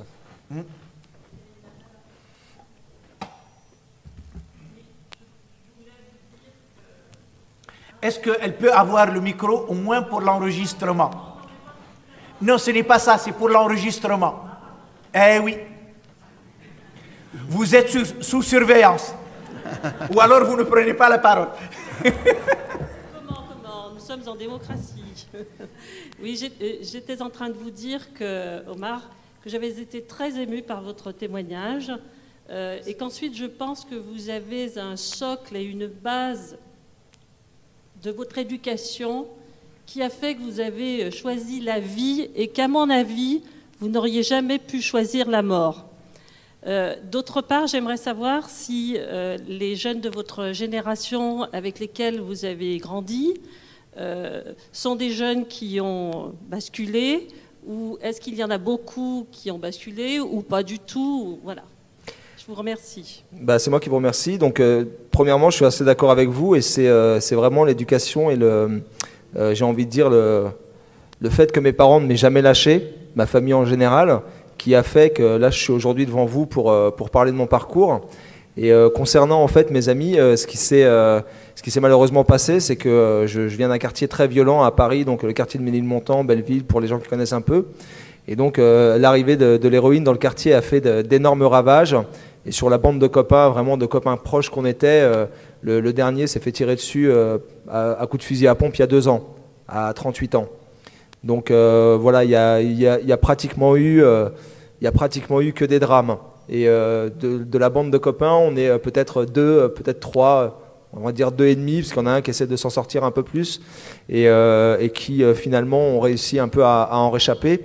Et c'est pour ça aussi que quand je deviens prêcheur, je remplis très rapidement la mosquée, parce que il faut imaginer en fait les gens qui sont dans cette situation-là. C'est extrêmement violent à vivre au quotidien pour soi, pour sa famille, etc.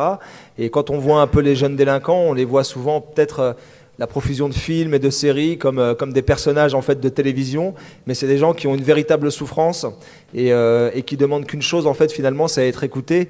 Et quand la mosquée vient à vous, parce que finalement c'est la seule institution qui vient dans la rue avec la police, et quand la mosquée vient à vous, on réfléchit pas 2 fois avant de prendre la main tendue, et la refuser en fait ce serait limite suicidaire. Donc pour répondre à votre question, la plupart s'en sont pas sortis, malheureusement.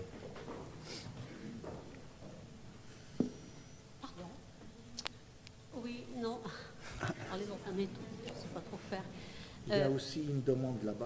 Oui, simplement, j'ai compris effectivement votre besoin de reconnaissance que vous avez trouvé dans une mosquée, ce refuge que vous trouvez bien proche de la bouche, dans une mosquée. Et pour moi, à qui le religieux parle très peu, je me suis demandé pourquoi ce même refuge, vous ne le trouviez pas, vous n'avez pas pu le trouver dans un engagement plus politique. C'est une bonne question et on me l'a déjà posée. Et ce qui s'est passé en fait, c'est que moi, je suis d'origine algérienne, donc mes parents sont d'origine algérienne et ils n'ont jamais eu le droit de vote. Ils l'ont là depuis peut-être 1 an ou 2. Et ça fait 50 ans maintenant qu'ils sont en France. Mon père, je crois, 51 ans, parce qu'il arrive en 63. Et donc, on parlait jamais de politique à la maison. Et en plus de ça, mes parents le sont encore un petit peu d'une certaine manière, mais ont beaucoup de mal en fait avec l'expression française.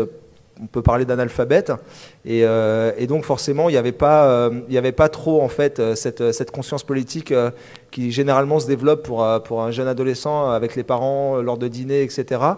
Mais au-delà de ça, c'est moi qui faisais vraiment en sorte de jamais les écouter très rapidement, et généralement la conscience politique vient vers 14, 15 ans, 16 ans, enfin j'imagine, et c'est l'âge où je vais dans la rue.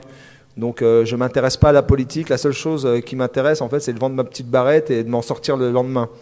Voilà, donc j'ai pas cette conscience politique aussi parce qu'elle fait pas partie de mon univers, bien que je sois dans un quartier de la capitale de la France, à Paris.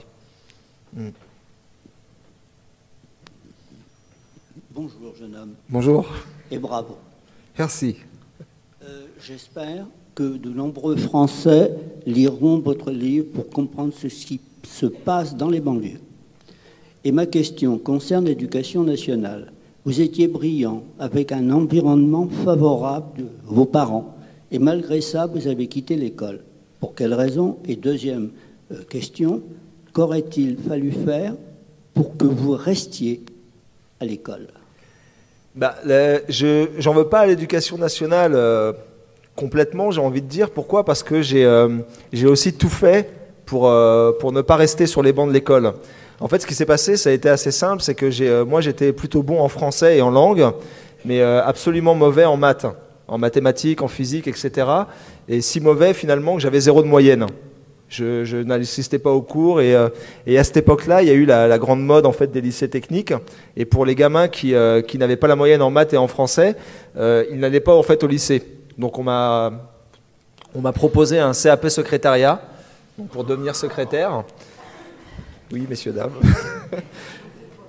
Et non, il n'y a pas de saut métier, mais j'étais très content parce que j'étais le seul garçon de la classe.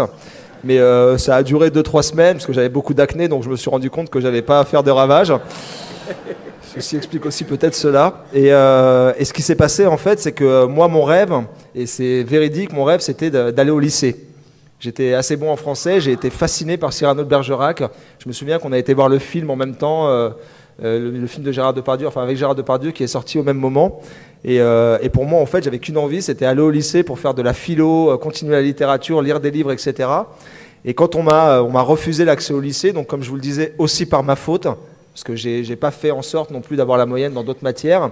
Et pour moi, je me suis dit, à cette époque-là, je me suis dit, en fait, c'est pour ça qu'il faut beaucoup discuter avec les élèves, je me suis dit que d'être bon en français, ça suffirait, vu que je veux aller vers les livres. Donc dans la tête d'un gamin de 15 ans, pour moi, voilà, c'est A plus A égale B, enfin voilà. Et donc ça n'a pas suffi. Et ce qu'il aurait peut-être fallu faire, il aurait peut-être fallu, entre le coup de pied aux fesses et la discussion, peut-être un mix des deux. Mais en tout cas, m'expliquer, peut-être avec les mots qui vont pour un gamin de cet âge-là, m'expliquer en fait que c'était dans mon intérêt de continuer mes études et qu'il fallait se donner les moyens. Et c'est pour ça que je suis très content aujourd'hui d'écrire, parce que l'écriture, finalement, pour moi, j'ai l'impression en fait de retourner à l'école. Et l'écriture, en fait, ça me permet la discipline que j'ai toujours recherchée dans l'institution religieuse et que j'ai perdue en sortant de l'école. Vous parliez d'autorité, et c'est exactement ça, en fait. Et là, maintenant, c'est la littérature, en fait, qui fait autorité sur mon chemin de vie personnel. Et la littérature ne pardonne pas. Elle veut du travail, elle veut de l'implication, elle veut de l'investissement. Et si je veux avoir une relation avec elle, même minime, c'est la règle. J'aurais aimé le comprendre plus jeune, j'avais peut-être pas les armes à ce moment-là, mais j'en veux pas forcément à l'éducation nationale parce que je me dis qu'ils ont fait de leur mieux. En tout cas, je préfère me dire ça, mais peut-être qu'il faudrait essayer de donner plus de temps, mais c'est pas facile parce qu'aujourd'hui il y a des classes très nombreuses, enfin voilà quoi, les rythmes sont assez soutenus, et peut-être donner plus de temps et peut-être un peu plus d'écoute et pour certains gamins qui finalement peuvent apporter beaucoup au pays. Et au monde entier même, et qui à ce moment-là en fait n'ont pas l'impression que c'est le cas, et peut-être leur donner confiance à ce moment-là. Je voulais vous demander si les vérités entre guillemets et les raccourcis sur les médias peuvent permettre aux esprits des jeunes et de moins jeunes évidemment de pouvoir réfléchir et entendre une parole différente, c'est-à-dire quand quelqu'un a dit quelque chose à la télé, tous les jeunes pensent la même chose, sont convaincus de cette vérité, et pour arriver à leur faire croire autre chose, c'est difficile puisqu'ils ont le nombre avec eux. C'est une bonne question aussi, mais moi je pense, en fait, là je commence à rencontrer des jeunes, donc des lycéens, des gamins de 12-13 ans. Il m'est arrivé de rencontrer les enfants de la Goutte d'Or et des enfants entre les deux, vraiment de collège. Et la chose qui me frappe en entrant en contact avec eux, c'est le manque d'expression. Ils ont énormément de mal à s'exprimer et en fait, ils ne jurent que par les médias, que ce soit les médias internet ou les médias plus mainstream, télévision. Pourquoi ou radio? Parce que j'ai l'impression en fait que ce qui les fascine, c'est l'expression. Ils sont face à des adultes qui savent s'exprimer. Et il suffit en fait que l'expression soit un peu littéraire, un peu avec le sens de la formule. J'ai bien connu ça en étant prêcheur, pour que ça suffise pour servir de phare et de vérité pour eux. Et je pense que s'il y a un effort à faire sur la jeunesse, c'est leur donner le goût de l'expression, de leur montrer en fait et de leur apprendre que s'exprimer, c'est dans leur intérêt et c'est quelque chose d'extraordinaire. C'est ce qui va faire en fait leur parcours et leur personnage et ce qui va faire le lien avec les autres. Et j'ai l'impression qu'ils sont en demande de ça. On parle beaucoup pour les jeunes de liberté d'expression, pas liberté d'expression. C'est mon sentiment, hein. Je ne suis pas un spécialiste, je suis entouré de 2 spécialistes, mais mon sentiment c'est qu'ils n'ont pas de problème avec la liberté d'expression, ils ont un problème déjà avec l'expression. Et il faut en fait leur donner les moyens de s'exprimer. Et à mon avis, vous verrez qu'ils chériront la liberté d'expression mieux que quiconque. Mais je pense qu'il faut commencer par le commencement, en l'occurrence leur donner le moyen de s'exprimer. Et puis ça fait quelques années qu'on fait une éducation aux médias, notamment aux médias numériques. Ça se fait de plus en plus, heureusement. Et je pense que le fait de leur apprendre à réfléchir sur ce qui est dit, notamment, je sais que par exemple dans mon lycée, on fait un grand travail sur des sites internet et on leur demande de voir quels sont les sites fiables ou pas. Ils ont beaucoup de mal avec ça. Alors, sauf quand c'est excessif. Mais sinon, ils ont beaucoup de mal. Donc voilà, c'est le genre de choses qui leur permet d'être critiques par rapport à ce qu'ils voient ou ce qu'ils lisent. Donc ça fait partie de notre travail.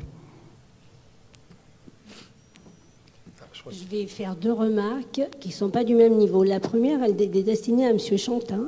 Je précise que j'étais, il y a encore très peu de temps, prof d'histoire géo en lycée. Donc j'entends un peu mieux ce que vous dites. Et la question de l'autorité m'a beaucoup parlé. Mais quand on voit les flopées de jeunes certifiés qui arrivent dans des académies comme Créteil, même hein, avec leur bagage de 5 ans, pour affirmer une autorité quand ils ont 23 ans face à des lycéens de 18 ans, il me semble qu'il y aurait sûrement une politique de nomination et des fonctionnements à revoir dans l'éducation nationale. Parce que je ne vois pas comment, à 25 ans, on peut faire preuve d'autorité face à 35 gamins de 18 ans et qui sont en révolte. La deuxième remarque que je veux faire, mais qui est plus générale, c'est que je suis venue ici sur un thème, les jeunes et les religions. Et donc, je me retrouve dans une réunion fort intéressante, mais sur un thème, un jeune, en quelque sorte, qui permet d'aborder la question des jeunes et de l'islam. Et donc, je me dis que ça reflète quand même quelque chose de notre approche en France. Quand on parle du fait religieux maintenant, il ne s'agit plus que de l'islam. Et je me dis, aurait-on mis à votre place, monsieur, un jeune chrétien ou un jeune juif pour venir nous raconter leur vie, et aurait-il fait autant de succès? Une bonne question. Je commence par la deuxième question. D'abord, si on parle à propos du livre, là, on est obligé de parler du sujet. Je pense que vous avez bien écouté ce que j'ai dit, et j'ai bien dit que à chaque fois que j'ai à faire des interventions, c'est avec des élèves qui ont des questions sur différentes religions. D'accord ? Par exemple, j'ai eu un problème avec un élève qui, parce qu'on avait cours le vendredi ou parce qu'on avait cours le samedi, ne venait plus en classe. Et il n'était pas musulman. Un était juif, l'autre était adventiste. Donc j'ai bien pris la précaution au départ de vous dire que ce que je racontais moi, c'était valable pour toutes les religions. D'autre part, je vous ai bien dit aussi qu'il se trouve, par les faits, que c'est par l'islam que les questions se posent. Les questions des personnes, les questions des élèves, donc c'est un fait. Et comme c'est en plus un fait méconnu, ou mal présenté, il est d'autant plus urgent d'en parler. Et d'en parler pour qu'il y ait une connaissance un peu solide.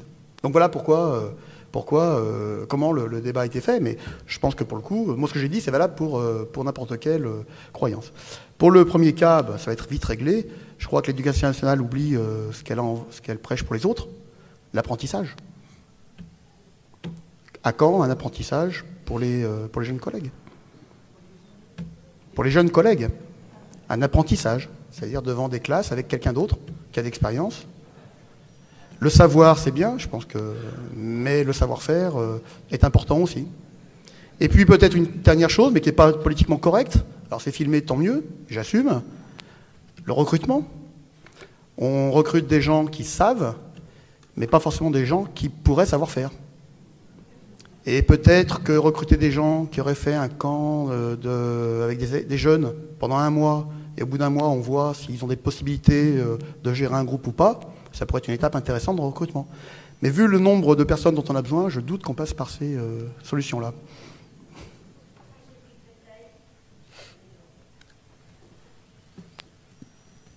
Je m'adresse à l'universitaire. J'ai cru comprendre que quand on va dans une mosquée, on est accueilli par le sourire, ce qui n'est pas forcément le cas dans les églises catholiques. Ma question, dans vos recherches universitaires, comment vous expliquez que les mosquées se remplissent de plus en plus et que les églises se vident de plus en plus?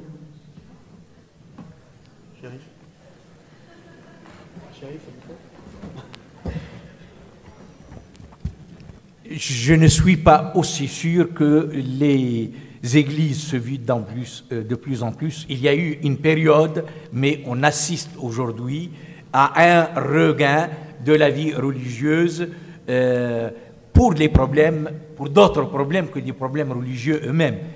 La religion n'est comme dirait Omar, une planche de salut. Parce que par ailleurs, il y a des problèmes, on se retourne vers la religion pour y trouver un sens qu'on n'arrive pas à trouver ailleurs. Si les mosquées semblent se remplir de plus en plus, c'est parce que peut-être il n'y en a pas assez.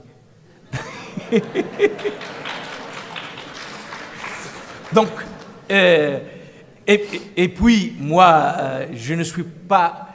je crois que c'est aussi le rapport de la mosquée, certaines mosquées, de grandes mosquées, ne se remplissent pas. Alors que de petites mosquées se remplissent parce qu'il y a une proximité avec la population. Je crois qu'il ne faut pas se laisser avoir par les images et les discours médiatiques qui nous donnent cette vision d'églises qui sont de plus en plus désertées et de mosquées qui sont de plus en plus remplies. Et puis, c'est un phénomène, comme je vous le dis, il faut l'approcher par ailleurs. Ce n'est pas seulement une question du sourire. Moi, je connais des curés qui sont très souriants. J'ai beaucoup d'amis qui sont curés et avec lesquels je ne crois pas que les curés sont tous repoussants. Hein? Bien au contraire, il y a des tentatives de charme qui se multiplient de la part de toutes les autorités religieuses pour reconquérir des terrains qui ont perdu précisément à cause de certaines attitudes rigides à un moment donné. Je tiens aussi à ajouter, à propos du nombre de musulmans qui circulent, 5-6 millions, un chiffre qu'on entend de partout, qui ne veut rien dire. D'abord parce que vous savez qu'il n'y a pas de statistiques religieuses permises en France. En plus, ça pose la question, qu'est-ce que c'est qu'un musulman? Alors, comme on a fait les chiffres à propos des personnes venant du Maghreb ou de Turquie, et on s'est dit, bah voilà, il y en a tant qui sont venus du Maghreb et de Turquie, et donc ça fait tant de musulmans, c'est dangereux. Ça veut dire qu'un bon breton, grand, 1m90, yeux bleus, ne peut pas être musulman. C'est un peu embêtant. Et puis d'autre part, il y a des études sociologiques qui ont été faites, quand même, et on estime, alors on prend que des musulmans pratiquants complets, et non pas des musulmans culturels, ce qu'on appelle culturels. Donc c'est-à-dire des gens qui vont très régulièrement à la mosquée, qui font toutes les observations, etc. On estime à peu près 1 million, un peu moins d'1 million de personnes dans ce cas-là. Ce qui correspond à un peu plus que des statistiques par rapport aux catholiques, de pratiquants par rapport au nombre de catholiques global. Oui, cette question est pour Omar. Je voulais savoir si vous meniez des actions concrètes sur les réseaux sociaux, puisqu'ils sont le seul média pour toucher les jeunes, donc, et également sur des sites internet qui font appel au djihadisme. Alors, pour répondre à votre question, on en a parlé un peu ce matin. Je mène une action concrète, en fait, et toute simple, c'est que je réponds aux messages qu'on m'envoie.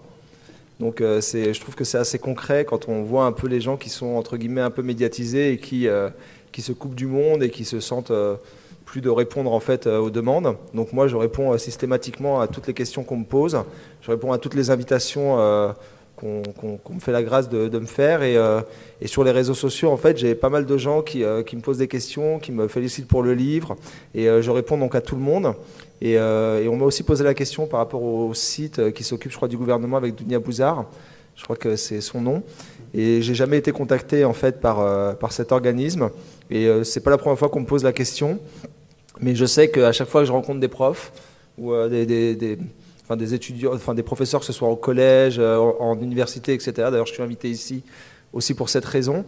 Et à chaque fois, en fait, on me dit que c'est intéressant et que à la fin de la rencontre, les gens ont appris énormément et que ça ferait beaucoup de bien à leurs gamins, enfin les gamins qu'ils ont en classe. Mais voilà, pour l'instant, j'attends les invitations et je me tiens en fait disponible pour y répondre autant que possible. Non, j'y vais pas parce que j'ai un Facebook en fait et un Twitter, c'est tout nouveau pour moi parce que j'ai 41 ans donc je commence à être un peu dépassé, pas dépassé mais bon.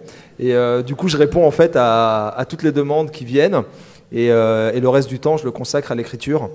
Parce que je suis devant un Everest et il s'agirait de ne pas rater la marche, si j'ose dire. Moi, je voudrais vous demander, est-ce que vous avez des contacts avec des parents de jeunes? Parce que personnellement, moi je suis une ancienne enseignante éducatrice, donc j'ai travaillé en lycée. Je pense que quand on a le contact avec la famille, le jeune, et qu'on fait la jonction, on aide un jeune. Si vous n'avez pas...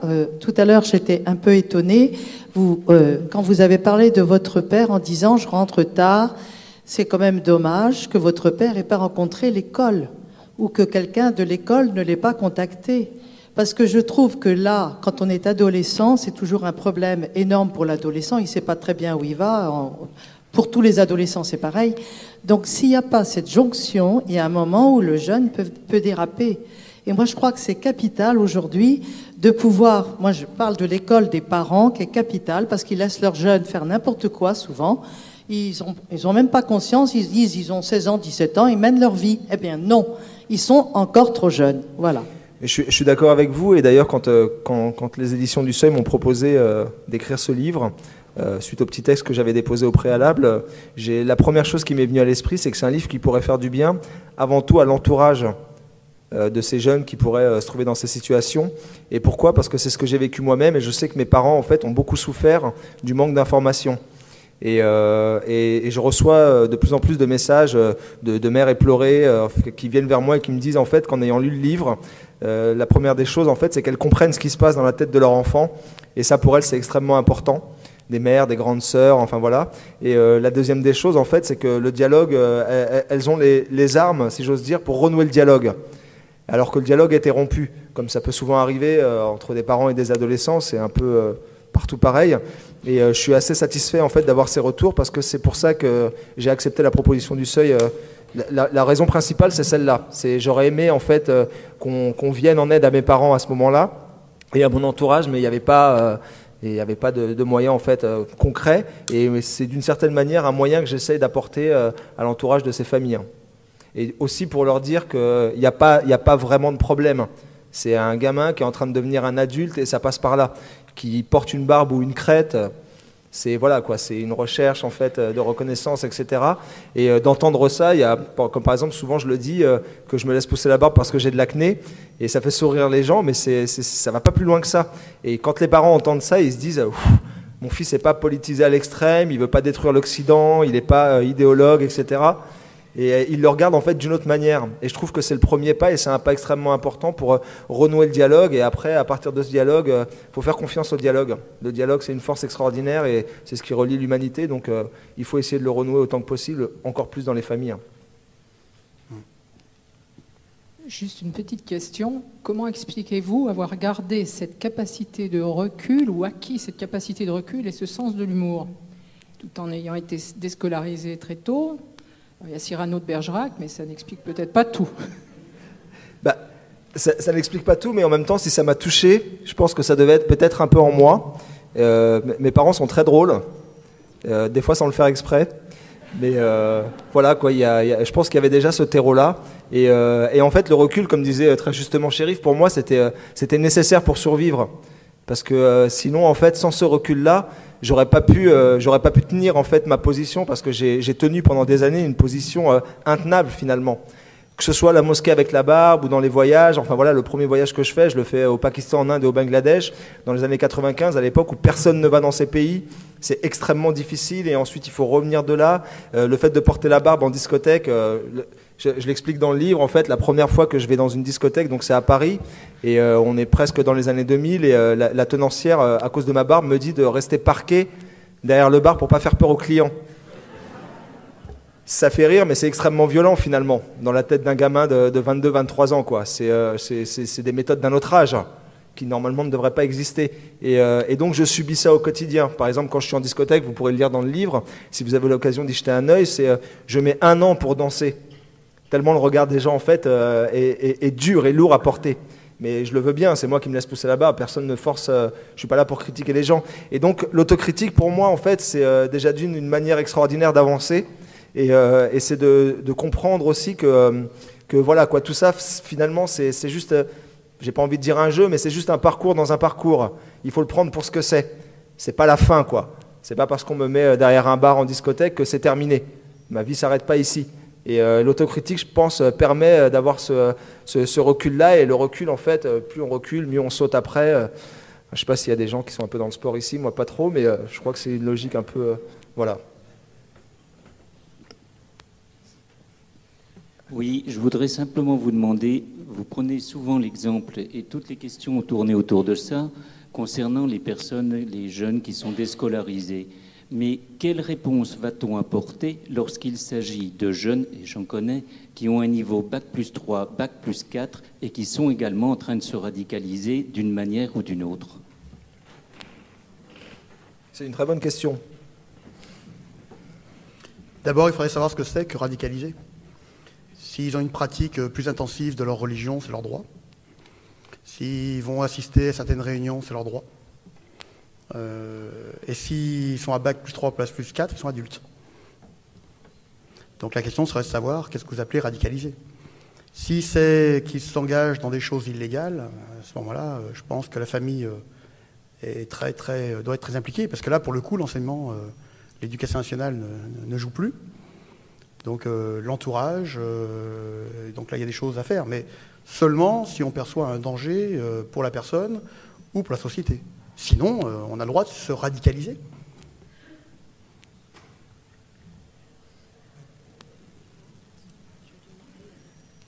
Oui, je voulais vous demander si vous aviez été approché par des partis politiques. Non, pas encore, mais j'ai visité, j'ai visité le Sénat la semaine dernière, donc j'ai touché le trône de Napoléon, c'est un grand moment. Et donc non, pas encore, mais j'ai envie de dire, j'y pense pas plus que ça, mais j'imagine qu'on doit y penser pour moi. Mais pas encore, non.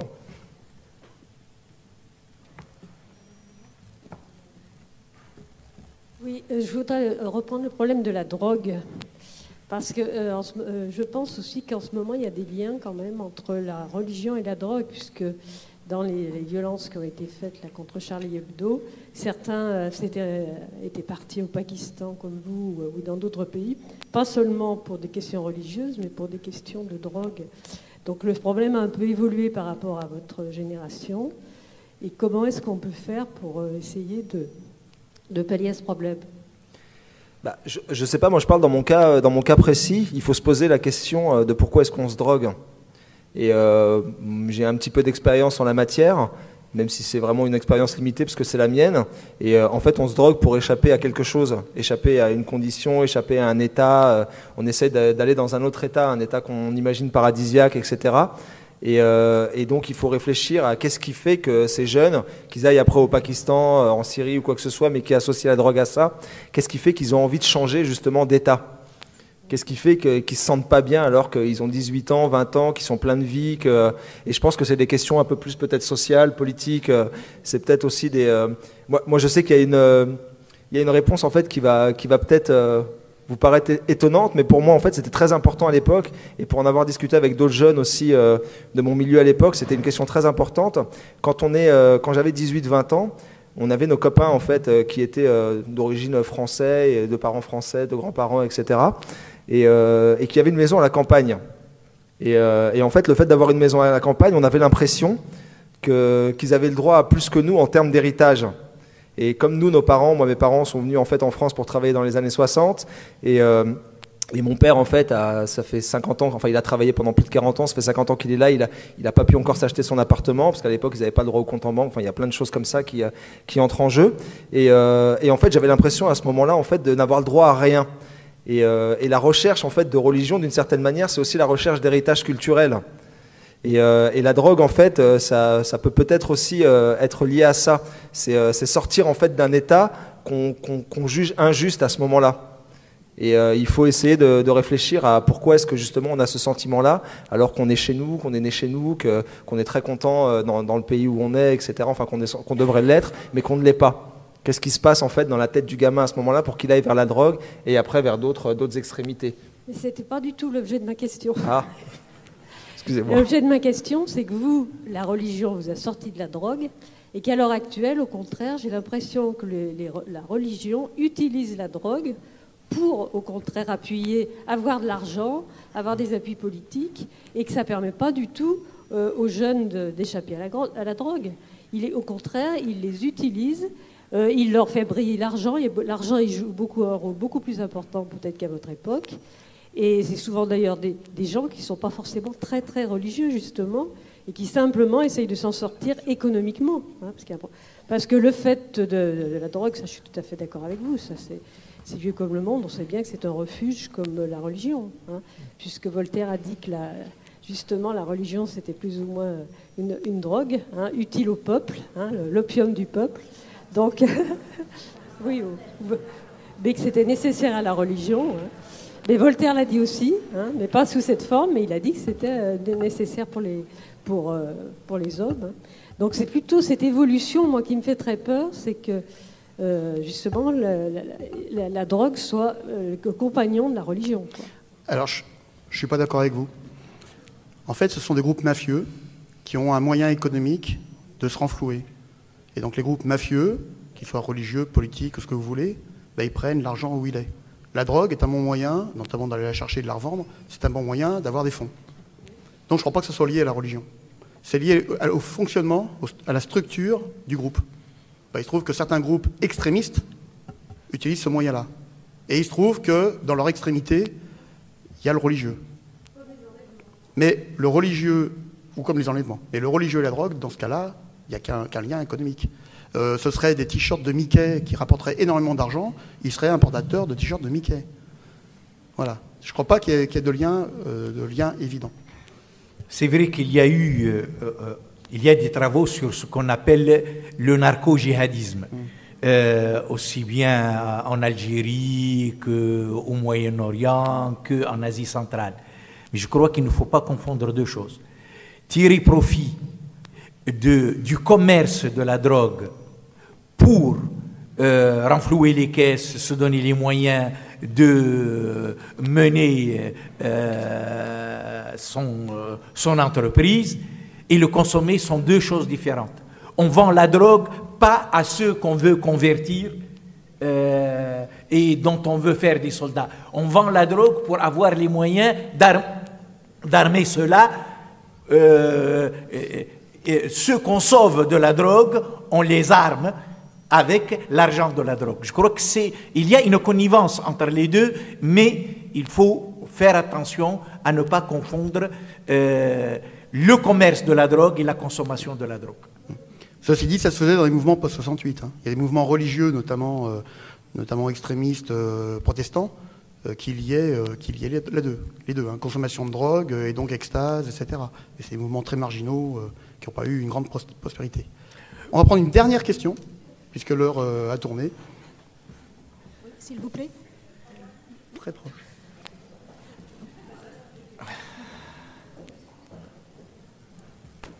Monsieur Jean-Pierre Chantin, vous avez employé le terme groupe mafieux et vous avez employé tout à l'heure le terme de secte. Alors ma question, elle s'adresse aussi à Omar Benalla. Lorsque vous étiez en état de grande vulnérabilité, est-ce que vous n'étiez pas en danger d'une menace d'emprise sectaire? Oui, mais j'ai envie de dire comme tout le monde dans ce cas-là. Mais moi, je pense que ma vulnérabilité à ce moment-là, elle est beaucoup plus liée à mon jeune âge. Être adolescent, c'est un passage difficile. Et je pense qu'elle tient plus à cet âge, en fait. Et c'est pour ça qu'aujourd'hui, j'arrive à écrire ce livre-là et à témoigner, et avec le recul nécessaire, c'est parce que je suis plus âgé. Donc il faut peut-être laisser un peu de temps au temps à certains gamins, et leur laisser le temps de grandir et de devenir adultes, finalement. Même si parfois, ça passe par des chemins qui peuvent paraître sectaires ou autres. Sa réponse est très pertinente, donc je laisse à cette réponse-là, qui est très bien. Bien, donc je pense que nos débats sont terminés, mais je sais que c'est toujours un regret et qu'on a toujours 1000 questions à poser. Je vous remercie d'abord de votre attention et de vos questions intéressantes.